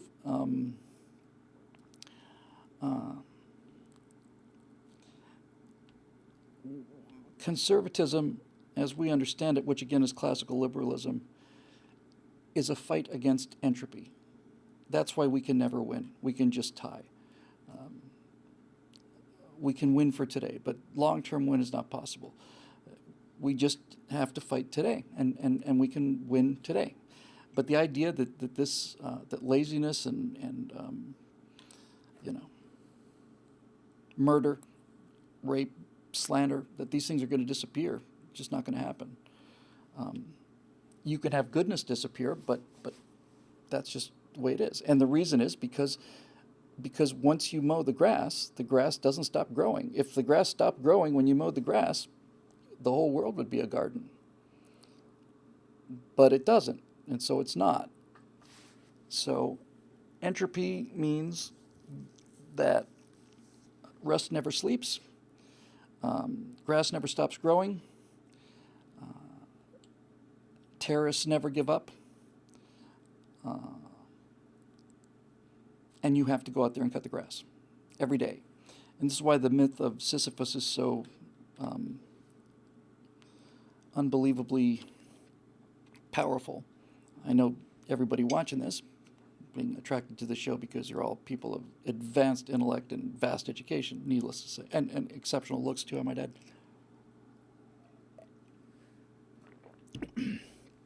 But this idea that this Greek character named Sisyphus had to roll a boulder up a hill, requiring in just absolute sheer exhaustion and physical pain. It just hurt. 8, 10 hours, and 12 hours, whatever it took. You had to roll that boulder up the hill and put all of that work and sweat into it. And then go home, go to bed, and find out that the boulder's at the back of the hill and you got to roll it up again. That's enough to make a person want to give up, Why would you keep doing it? But that's what life is. That's what conservatism is. It's easier to do the lazy thing than it is to do the right thing. It's easier to take a check from the government than it is to go out and work hard, 18-hour days, and save your money and do all the things that you have to do. It's easier to lie about relationships than it is to be honest in them. It's easier. It's easier to do all of these things. And the fact that some people manage to understand that it's the actual act of pushing up the boulder that makes life mean something. It's not like the pushing. See, this is the thing, and I'm still learning this stuff basically, but it's like we think that we have these trials, like we got to roll this gigantic rock up this hill, and once we get it up the hill, then our trials will be over, and then everything will be smooth sailing. But that's not it. It'd be nice if it was. That's how we get through a day, you know. I don't imagine Sisyphus ever just sat down and said, "What's the point? It's going to be like this forever." He probably thought every day, if I just get it up the hill today, this will be the day. But it's not like you get the boulder up the hill and then you get to relax and put up your feet and have a margarita. That's not it. That's not how life works. Life is about rolling it up the hill. That's life. And you can either cry and scream and stomp your feet, or you can accept the fact that that boulder needs to go up the hill, and if you don't do it, then that's fine, but you now are just a raft on life. So what's your job? Well, my job is to wake up every day and to roll this big, heavy, nasty boulder up this hill, and then tomorrow I have to do it all over again. I have to do it all the time. And so you have to get to the place where you understand that you not only have to understand that rolling that rock up the hill is what life is about. You have to love it. You have to learn how to love it. You can't be happy if you don't get comfortable with the fact that these difficult things have to be done. And so I'm going to do them. And I can either bitch about it or I can be cheerful about it. And that's going to determine how I go through life. So if I don't roll the rock up the hill, then I'm a biological entity, you know. People feed me and they house me and they clothe me, and I watch TV and have no control over my life, and I get old and I die. But if you're going to actually live a life, then you got some boulder rolling to do, and you can either fight that or you can not. You don't have to be cheerful about it because it hurts. It's work. When I say you got to love it, doesn't mean you have to like it. It's painful. Nobody wants that. But this is why this myth is so powerful. The myth is not powerful because it shows us that life has to be... The Sisyphus story is not about the fact that you have to get up and do the work every day. That's not what it's about. What it's about is what kind of guy does this? Why? It's not that, hey, all the work I did today is we got to do again tomorrow. It's not like, no. The real point is, why? Why does he do it? Why? I mean, he knows it's going to be the same tomorrow. So why does he do it? Why doesn't he just sit down and take a knee? There is something in the motivation of that. And these thoughts are all new to me, by the way. But there's something noble about, not just noble, fundamentally human, fundamentally alive. You've been given a chance to be alive, and a little infant girl who's just, 10 seconds old is worth more than a galaxy, because a galaxy is just a bunch of gas and rocks. And that comes with a price, and the price is, okay, so we got some rocks to roll. We can either cry about it or not do it, or we can understand it and just do it. If you're in a really good place in life, you get to a place where you can actually joke about it and have fun and laugh about it, and look over at the other people who are also rolling those rocks up the hill, and make a joke about it. Hey, how are you, Jim? Nice day for rock rolling, huh? What do you say? Anyway, that's an interesting question. We'll do a couple more, and then we will call it a night. I'm here with Jim Sample, Stop Fan. Hey, Jim. Bill, I'm involved in an online debate with a black woman who demands to know why it's okay to pay reparations to the Indians but not blacks.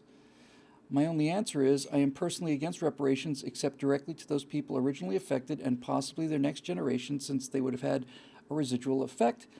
But that's kind of moot in this late date. Besides, we all know reparations won't solve a thing. It will satisfy nobody. There has to be a better answer than mine. I think I entered a conversation inadequately armed.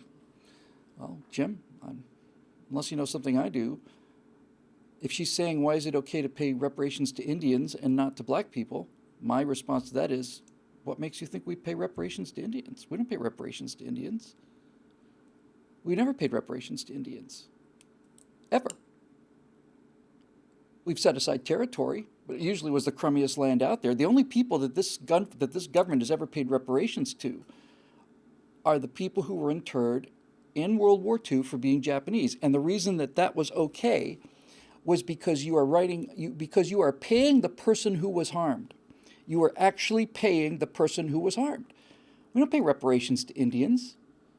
If she's saying we don't pay reparations to Indians, if there are aid programs for Indians, there are aid programs for blacks and Latinos and whites and everybody else. We don't pay reparations to Indians.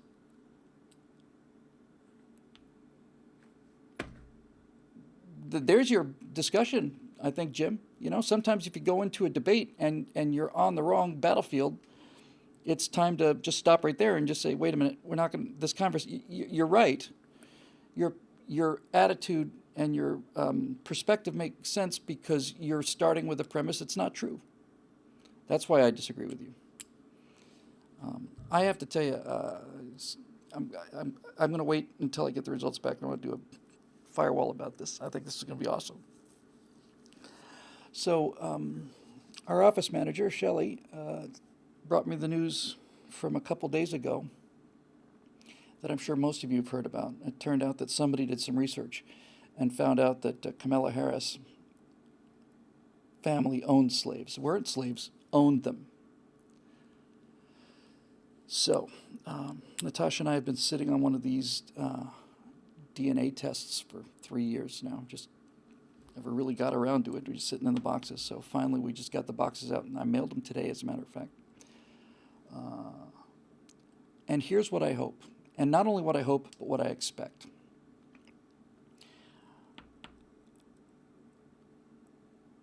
I have the dark eyes and the dark hair.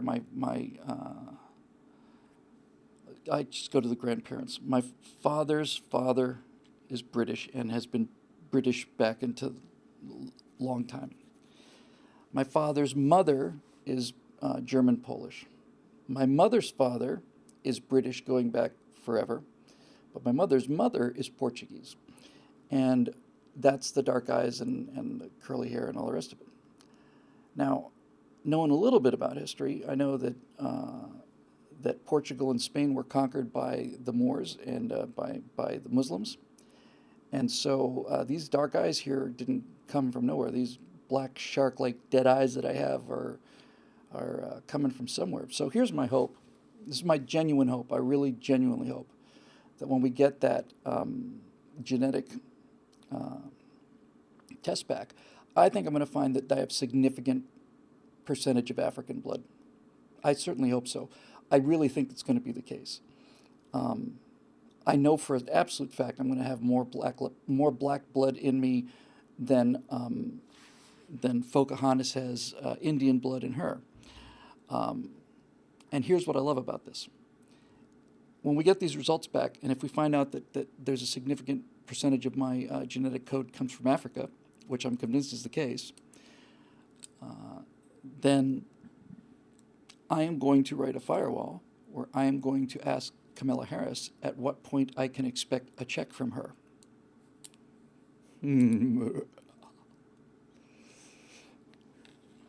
That's just gorgeous. It's as good as it gets, you know, as good as it gets. For these people who are constantly destroying people's lives by telling them that the world owes them something, and taking away their one chance to make something out of themselves by playing the cards that they're dealt and improving the hand, those people, Kamala Harris's. This thing, you know, she accuses Joe Biden. Joe, you're not a racist, but. Well, guess what, Kamala? Your family were slave owners. And since you were slave owners, and since I come from, I have African ancestors who were taken as slaves, you owe me a check. You can make it out to William Whittle. And then you begin to realize the reason this is such a beautiful, beautiful thing is because then the absurdity of it all really starts to kick in. I'm hoping for a very high percentage, I really am. For a number of reasons, but this is it, you know, it's like, we talked, I think it was last time, was families of coal miners that go back to coal mining till, you know, prehistory, and they're filthy, died at age 24 with 9 kids.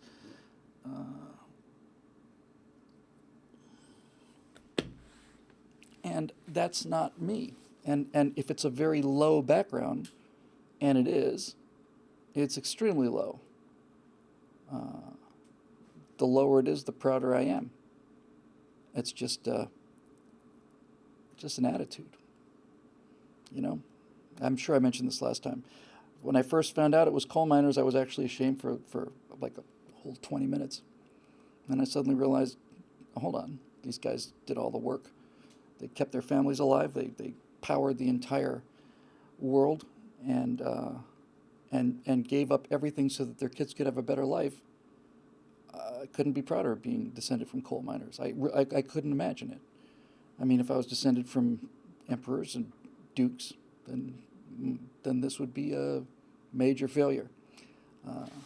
But since all this is coming from a coal mining factory background, it's a big achievement. It's just attitude. So, I think it's 10 to 9. I think we'll do maybe 1 or 2 more and 10 to 8. And then call it a day. Who was it? Was it Martin Archer who had a question a second ago? Now we have to wait the 7-8 minutes of lag time and then the time for him to type. But somebody said they had a question for me in the comments. I think we'll take that and then we'll do it. Is that the question, Martin? Do I think that Patton was assassinated because he intended to testify to Congress about the waste of American soldiers' lives by Bradley and Eisenhower's slow-moving tactics after D-Day?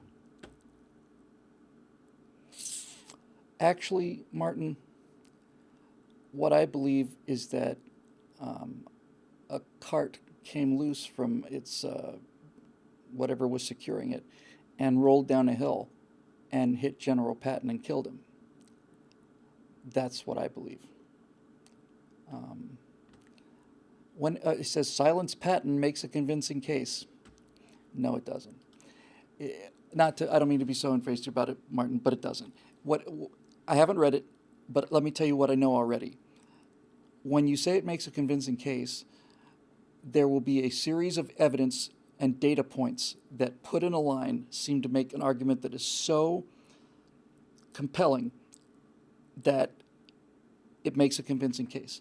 But it's not a convincing case. And the reason it's not a convincing case is because of all the stuff that gets left out. Let's take an example of what I was dealing with, because this is the whole moon landing thing, everything, all of it. Let's go back to the Earl of Oxford thing, because this happened just a couple years ago, or maybe even less than 2 years ago.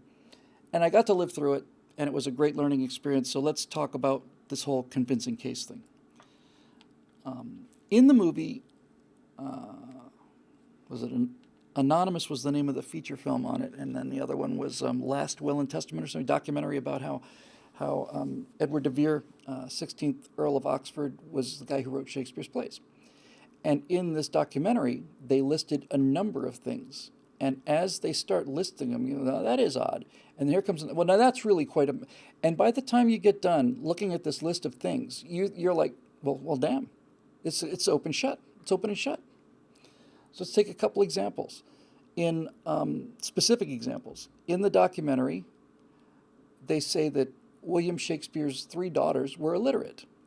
That doesn't, it's nuts. How can that possibly be true? If William Shakespeare was this, half out of work actor who's basically the front for the Earl of Oxford, then it makes sense that his daughters are illiterate. But if he's the greatest writer in history and his 3 daughters can't even sign their name, how do you possibly explain that? Well, it turns out that you possibly explain that by saying that women were not given an education of any kind, no matter what your social background was, unless you were a absolute top-level royalty. Nobody no women got an education. Most of the population was illiterate, and virtually all of the women were too. They had no reason to be able to write their names. They didn't own any property. So there. Well, kind of makes sense.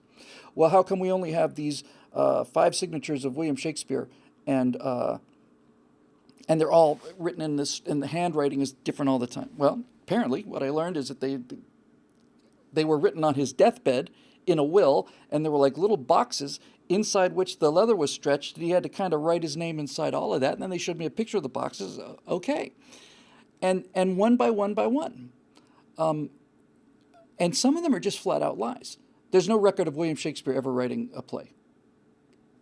Insanely, just plain wrong.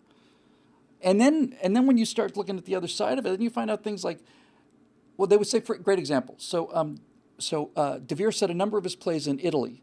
Edward de Vere toured Italy. How could William Shakespeare, a bumpkin from Stratford-upon-Avon, write so knowingly about Italy? Well, first of all, he made a lot of mistakes about Italy. And secondly, he was using Italy as a romantic destination kind of thing. He wasn't writing about the details of the geography. But then you start looking at the other side of the question. And the other side of the question is, William Shakespeare, if you look at how his plays are written, and this is, you can make this point for every single one of his plays. If you look at how the plays are structured, you find out that, and I'm taking these numbers off the top of my head for the sake of an example, but if you have a play that has 30 people speaking lines, a Shakespeare play, you will find that you can do that play with 10 actors. They're all structured in such a way so that it is possible for one actor to go on and off stage, change costumes, and deliver those lines. And that is the result of somebody who grew up in the theater, who was an actor for most of his life prior to becoming a writer. That is somebody who lived in the theater. The Earl of de Vere, Edward de Vere, couldn't possibly know these things. Not possibly. Anybody could have talked about Italy, you know. People were writing romances about Italy. Shakespeare read everything. Hamlet is not an original story, by the way. He adapted Hamlet. There was a version of Hamlet called the Ur-Hamlet, the proto-Hamlet. And it's basically about a prince of Denmark who decides that his father was murdered and wants to know what to do about it. It wasn't written by William Shakespeare, but that's not the point. Hamlet was written by William Shakespeare. And everything that makes Hamlet Hamlet is William Shakespeare. The fact that that story existed prior to William Shakespeare doesn't mean that Shakespeare was a fraud. On the contrary, Hamlet is not about the plot. Hamlet is about the language and what the language is struggling with. To be or not to be, that is the question. That's Shakespeare. To be or not to be is not in the original story. In fact, see, this is why you need to hear the other side of the story. Because all I heard was that Shakespeare couldn't possibly be this guy. And then I started reading a number of books on Shakespeare, and the more I read about him, the more interested I became in him, and the more fascinated I became. There is a version, I don't have this thing, it's been too long since I read it, but there's like a first folio, and then there's all these different things. These are like editions of Shakespeare's plays.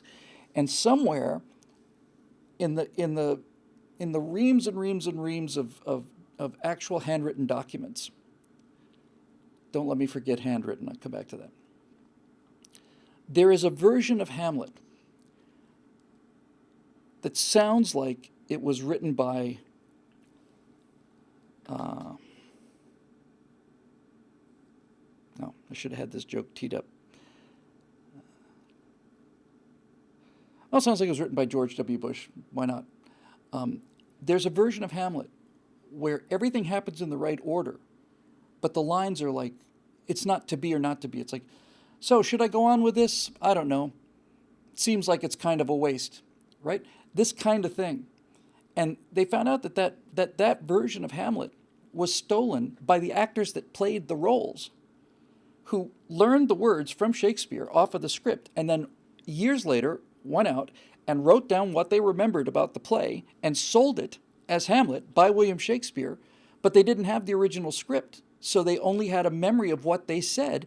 And since they're not writers, it comes off sounding ridiculous. And at the same time, it sounds absurd, but it is also exactly what happens in Shakespeare's Hamlet in the right order. These things are overwhelming, just overwhelming. And the final, I remember the biggest single point in this Edward de Vere movie was that, and they came back to this 15 times at least. How is it possible that that we don't have a single sample of William Shakespeare's writing? How is that possible? Well, there's a number of answers to this, and one of the bigger ones would be the Great London Fire of 1666, which burned the entire city, especially the theater district, to ashes, all of it to ashes. There was that fire took place over 6 or 7 days. There's a great book on the Great Fire of London. It starts out here, and it's like, okay, well, I got a fire. And then the second day, it's like, this is starting to get to be bigger than we like. Okay, well, it's still burning. Then it's like, okay, this thing's actually serious. Then it starts burning down the theater district. Then it starts moving up the hill, and it burned to the ground. But even that's not the point, because it's really worth doing if you have any interest in this at all. Just do a Google search for Shakespeare, and then the words hand D. In other words, one of the reasons why Shakespeare was easy to say that he wasn't Shakespeare was because the people who defended Shakespeare made Shakespeare into a god. He was a god. That no one is ever able to do this, and it just comes down to these untouchable, absolute miracle, and the idea that he stole the plot from Hamlet is inconceivable to the people that worship Shakespeare. Well, he wasn't a god. He was just a guy. He's the best writer who ever lived, and beyond a genius, he's just the greatest. He's the greatest writer ever, by far, no question. But he was still a guy, and so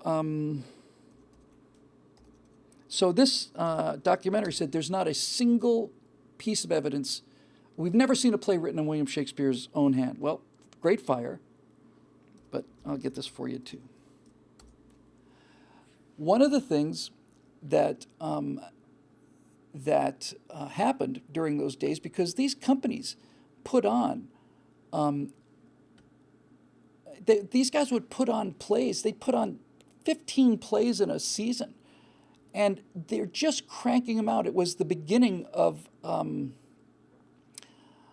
this era when when people were getting entertainment. It was the beginning of popular entertainment. The whole idea, just inconceivable before that. You have a festival, and you get the maypole once a year. But this is the beginning of an age. And Shakespeare was in exactly the right place at the right time. Let me make sure this is it. It looks like it. Yes. I wouldn't go to the bank on this one, but I'm 95% certain. So never, ever has there been anything written by William Shakespeare in his own hand. Well, this is a play that I think was written by Thomas More. And and I used to know this, the play, whatever the name of the play was, I've forgotten the name of it. But what they found was that the play, as written in the originals like this, the play was written in 4 different kinds of handwriting. In other words, 4 different guys collaborated on this play. And there's a lot of evidence that Shakespeare collaborated on 2 or 3 of his later plays. And people who study this thing recognize this part of the play and this handwriting definitely belongs to, I've forgotten his name now. It's not Roger Bacon, but a contemporary of his. And then this belongs to somebody else. But we don't know whose handwriting this is that we're looking at now. But the language and the structure and the pacing and everything is exactly like Shakespeare. And so we are left with the conclusion, very, very, very high degree of certainty, that what you're looking at is the handwriting of William Shakespeare. Christopher Wren and Robert Hooke rebuilt London. Yeah, I forget what the... Marlowe. Yes, thank you, Martin. Smart boy.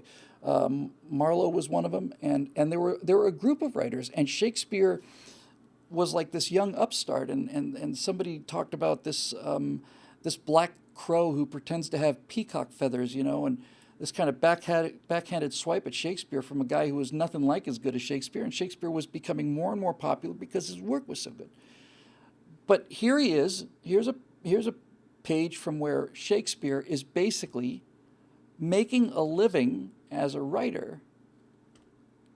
And he's making a living as a writer by collaborating with somebody else on a play to knock it out in time. Shakespeare, when the original theater he was working for, when they left and they started the Globe Theater, there were 7 partners, and Shakespeare was one of 7 owners. They owned the theater. And that means that whatever they took in, the box office, he got. And he was a good money manager, apparently.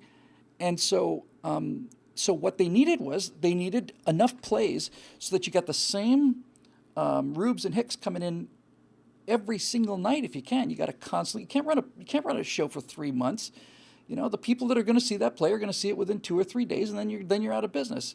So they just had to constantly change up the material, write new material. And Shakespeare was so prolific, but there are multiple examples of where he collaborated with other people, including the one I just showed you. And there you go. So all of this stuff that sounds so compelling when you just hear the objections, there's no sign of Shakespeare's handwriting. How is that possible? Well, fire burned everything, but turns out here it is. Well, his daughters were illiterate. Well, every woman was illiterate. Well, no, and it turns out that all of these things that when you hear them the first time that make such a compelling case, it just sounds so rock solid. When you actually go and look at the conventional side of it, the evidence is just overwhelming. So I don't believe that George Patton was murdered. I just don't. We might have talked about this once or twice before. Let me tell you a lot of what's going on with this. This explains the moon landing, explains 9/11, explains this Patton thing, all of it. This is really important. We are drawn to conspiracy theories because we grew up watching movies. And in movies, interesting things happen. In movies, oops, time to feed Bean and give him a shot. In movies, reversals happen. In suspense movies, you think you know who did it. Turns out it wasn't that person at all. We grew up on these things. This is all we've ever experienced. There are stories, like suspense stories and thrillers, that look like it's going to go one way. Turns out it went another way. And turns out that there was a big thing going on. You know, every single episode of CSI is about somebody who just, found bodies found someplace, and you find this incredible, intricate plot behind the whole thing. But that's not life. It doesn't work that way. Life is too boring to write about, and I know this to be true because I'm a writer. And so you heighten things and you invent things and you increase the contrast and the saturation enormously in order to make a point. And when you grow up on a diet of this is what you think life really is. You're supposed to think that the cops are all part of a crooked drug deal in the end, and you're supposed to think that this reporter was killed by a group of people who are, somebody came up with this example once. It's like, this whole thing is caused because, South Africans wanted to nuke the gold supply to drive up the price of the Krugerrand, this kind of thing. And it's just not true. And we expect it to be true because we expect there to be drama, but it's not there. And the drama never comes. Have you noticed? This is something I've been interested in too. The drama never comes. We're wired for it. We're built for drama. We expect it, and we worry about it, and we fear it, and it never comes. Remember Y2K? When the fact that they had made the first computers had such limited memory space that when the year 2000 came, all the computers thought it was going to be 1900, and since every single computer in the world had this, and since computers ran the traffic lights in air traffic control, for those of you that don't remember Y2K, everybody was in a full-on panic that when that clock went on December 31st of 1999, the computers would think that it was now January 1st, 1900, because it didn't have the extra digits. Okay, so everybody's in a panic, and everybody's saying, my God, the traffic lights aren't going to work. Planes are going to fall out of the sky. And Y2K happens, and what happened? Nothing. Nothing happened. Nothing happened. Now, a lot of people put money into buffing up their computer systems, but certainly, I don't know what the percentage of total computers in the world that had that done, but it's less than 1%. it just sounded dramatic, and it didn't happen. I remember when I was a kid and in Miami Planetarium, I was probably 13 or 14, and there was a comet that had been discovered, and this comet had been discovered further out, further away than anything that we had any memory of. And so this was going to be the comet of a lifetime, the comet of a century. This thing, they were saying, we've discovered it so far out that as it gets closer and closer to the sun, we expect the tail of the comet to extend 45 degrees, which is essentially across the entire sky. And it's coming, and then people were panicking, and they were saying, my God, we're going to fly through the comet's tail. This is what happened with Halley in, was it 19... I want to say about 1912, something like that. Anyway, we're going to fly through the tail of the comet, and poisonous gases are going to come down, and everybody's panicking. And this comet, this Earth-shaking event that at the very least, was going to be the most magnificent celestial picture ever in the history of the world, was called Comet Kohoutek. Anybody remember Comet Kohoutek? Comet Kohoutek wasn't just a flop. Comet Kohoutek was it was nothing. It was nothing. I saw it in a telescope. It was one of the worst comets I've ever seen. Comet Kohoutek, and everybody was talking about Comet Kohoutek and Comet Kohoutek and this and this and this. It's coming. It's coming. It's coming. And yeah, and as some people in the comment section are saying, they were talking about it exterminating all life on the planet and all of this. It was the miserable comet. Miserable. Hale-Bopp was far better. And this is the kind of thing. Remember the ozone hole? How we're all going to die? Because the ozone hole, there's a hole in the ozone layer and we're all done. The radiation's coming in and the hole's getting bigger and we've only got a few years to live. Remember that? And the killer bees, remember the killer bees, the Africanized bees that were going to come up from Mexico and kill all of us, and that never happened. And all of it. All of it. I have given this some serious thought, and I'm not saying this is the case, I'm just saying I've been thinking about this. I spent the first half of my life utterly convinced that I wasn't going to see the second half of my life, just like everybody else my age, because I was convinced that those damn Ruskies were going to send hydrogen weapons over and end all life on Earth, and those damn Ruskies were utterly convinced that we were going to do the same. And there have been so many scenarios with Bay of Pigs, and especially this one where this one Russian colonel disobeyed orders to launch on a warning and didn't launch. Turned out it was a false alarm, obviously. But what I've been thinking about lately is that nuclear Armageddon was impossible.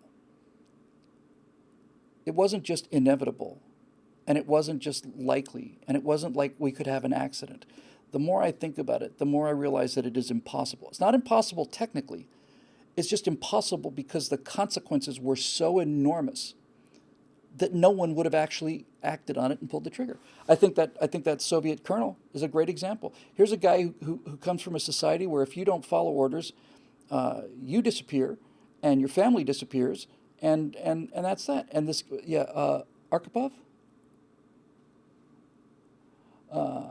and he's got his radar scopes lit up, and he sees incoming American warheads, and he's the guy who's supposed to launch those missiles, and he says to himself, I am not going to do this until I know it's real. Well, your orders are to launch on. I'm not going to do it. So he's basically saying, I'm willing to be taken out and shot, but I just won't do it. And what I'm saying is, that's interesting.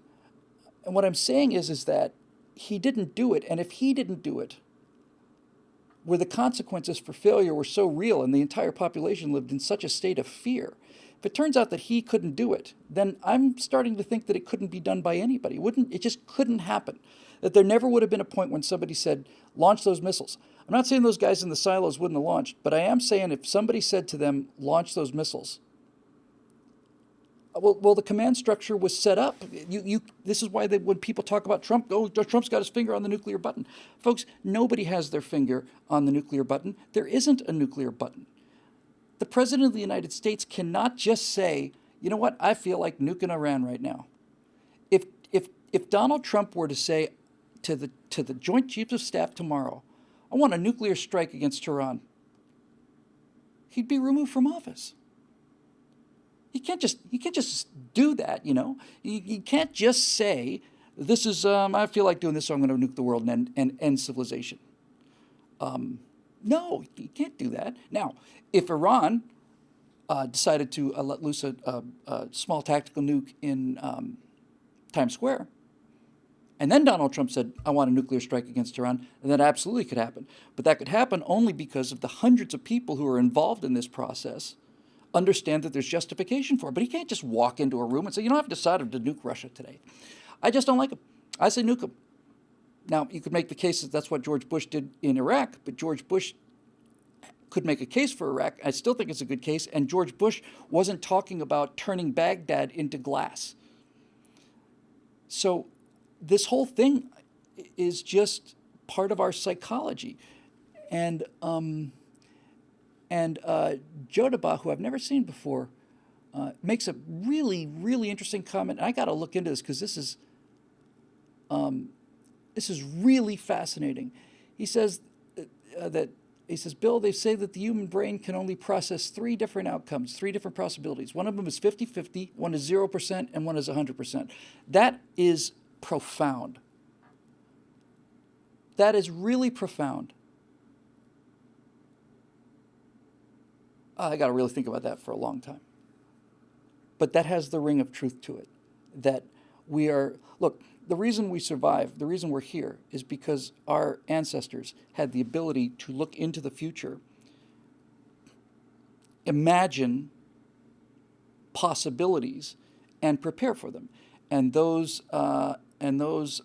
early humans who didn't have that ability are not here anymore, because they couldn't foresee that the hairy people from the mountains were going to come down with their spears, and so they're gone. But the people who are constantly worried all the time are the guys that constantly posted sentries outside the cave, and they're the ones that the leopards didn't get to, so this trait is passed down. It makes perfect sense to me. We're worry machines. That's what we are. We're built to worry about things.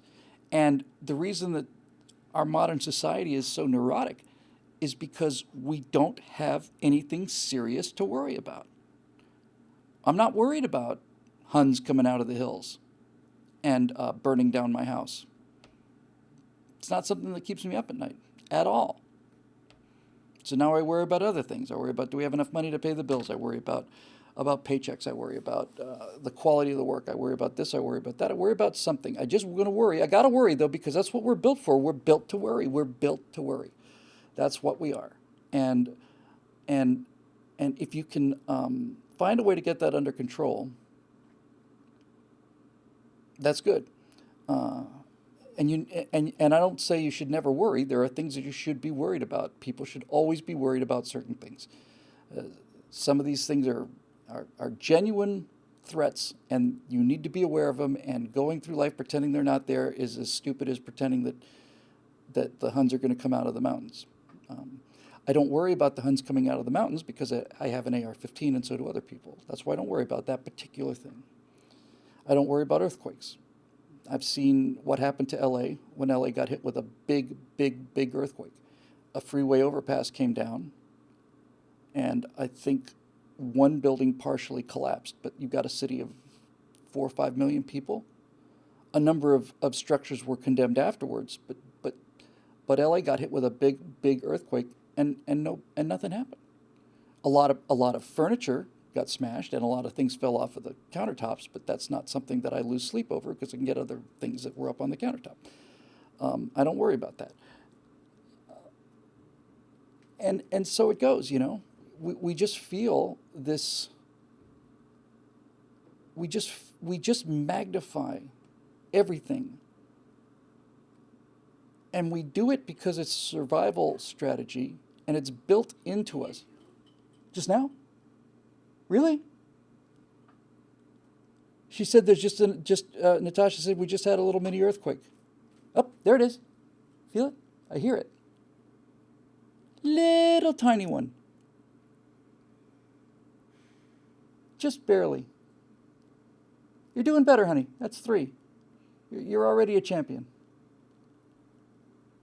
Just the tiniest little kind of little bitty little thing. But look, this thing could have a 9.0, and this building's not coming down. It's not. In fact, after the Northridge quake, which was a serious earthquake,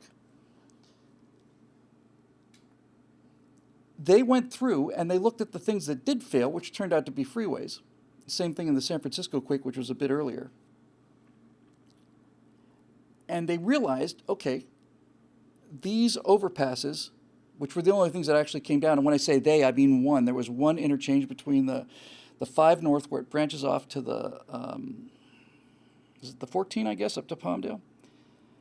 A part of that came down, and they looked at it, and they figured out why, and then for years after that, they went all through LA, and around these concrete pillars, they welded steel sheaths.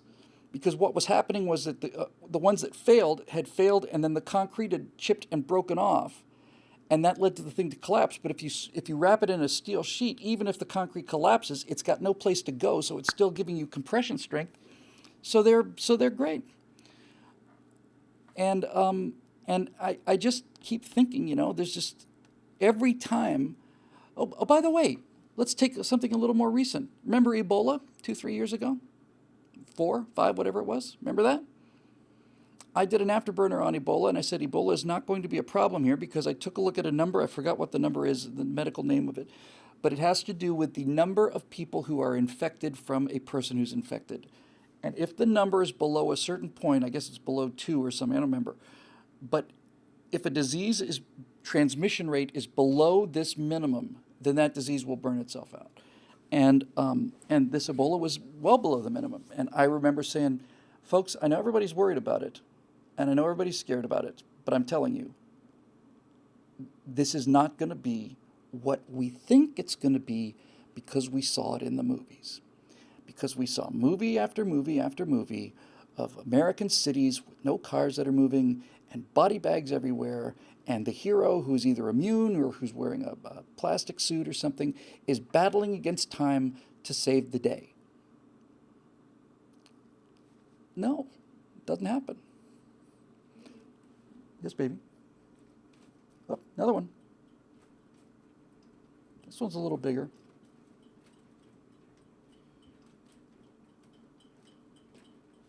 Things are going a little shaky here.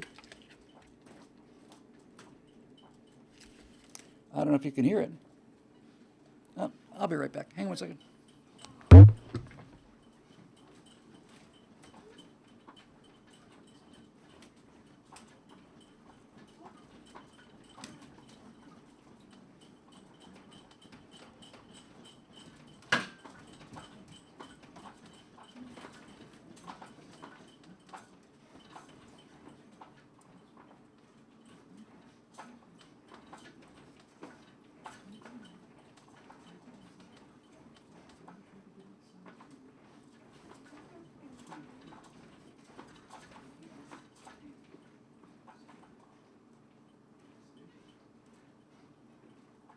Hang on, folks.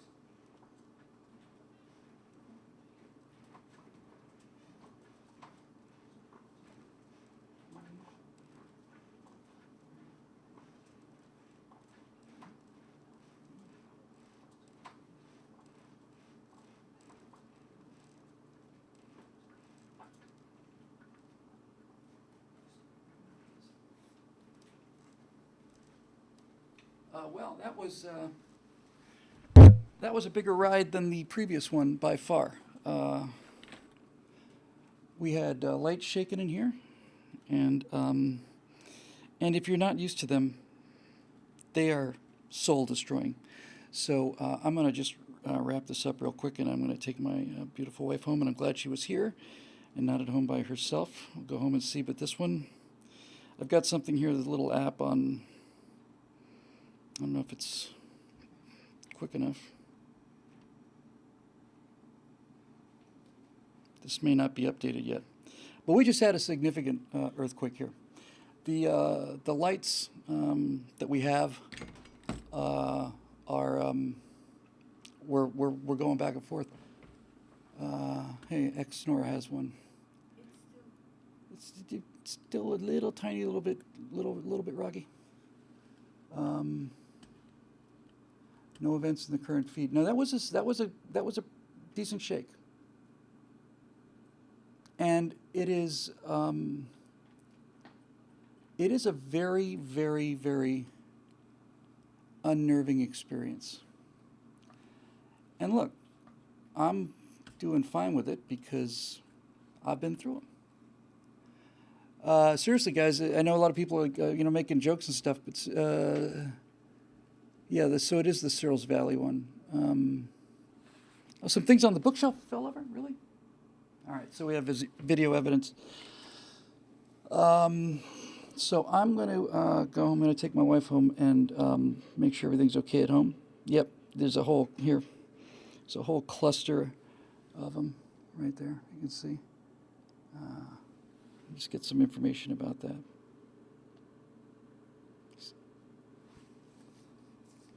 The magnitude is not. Oh, hang on, less than, greater than, hang on.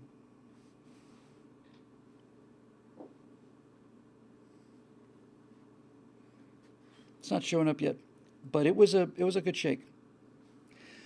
Well, there's live TV to you. 5.0? No, it was bigger than that. 7.1? That sounds about right. Yep. I would say 7.1 sounds just about right. Okay, well, ladies and gentlemen, I hope you've enjoyed this earth-shaking edition of the Stratosphere Lounge, brought to you by the paying members at BillWhittle.com. And while I'm sounding flip about it, I'm only able to sound flip about it because I've been through a number of these things, and until you get used to it, and you've been through enough, and you realize that things are just they're gonna be all right. You just got to hang on. But once that happens, it's better. But the first few times, it is just absolutely turn you to jelly. It's just terrible.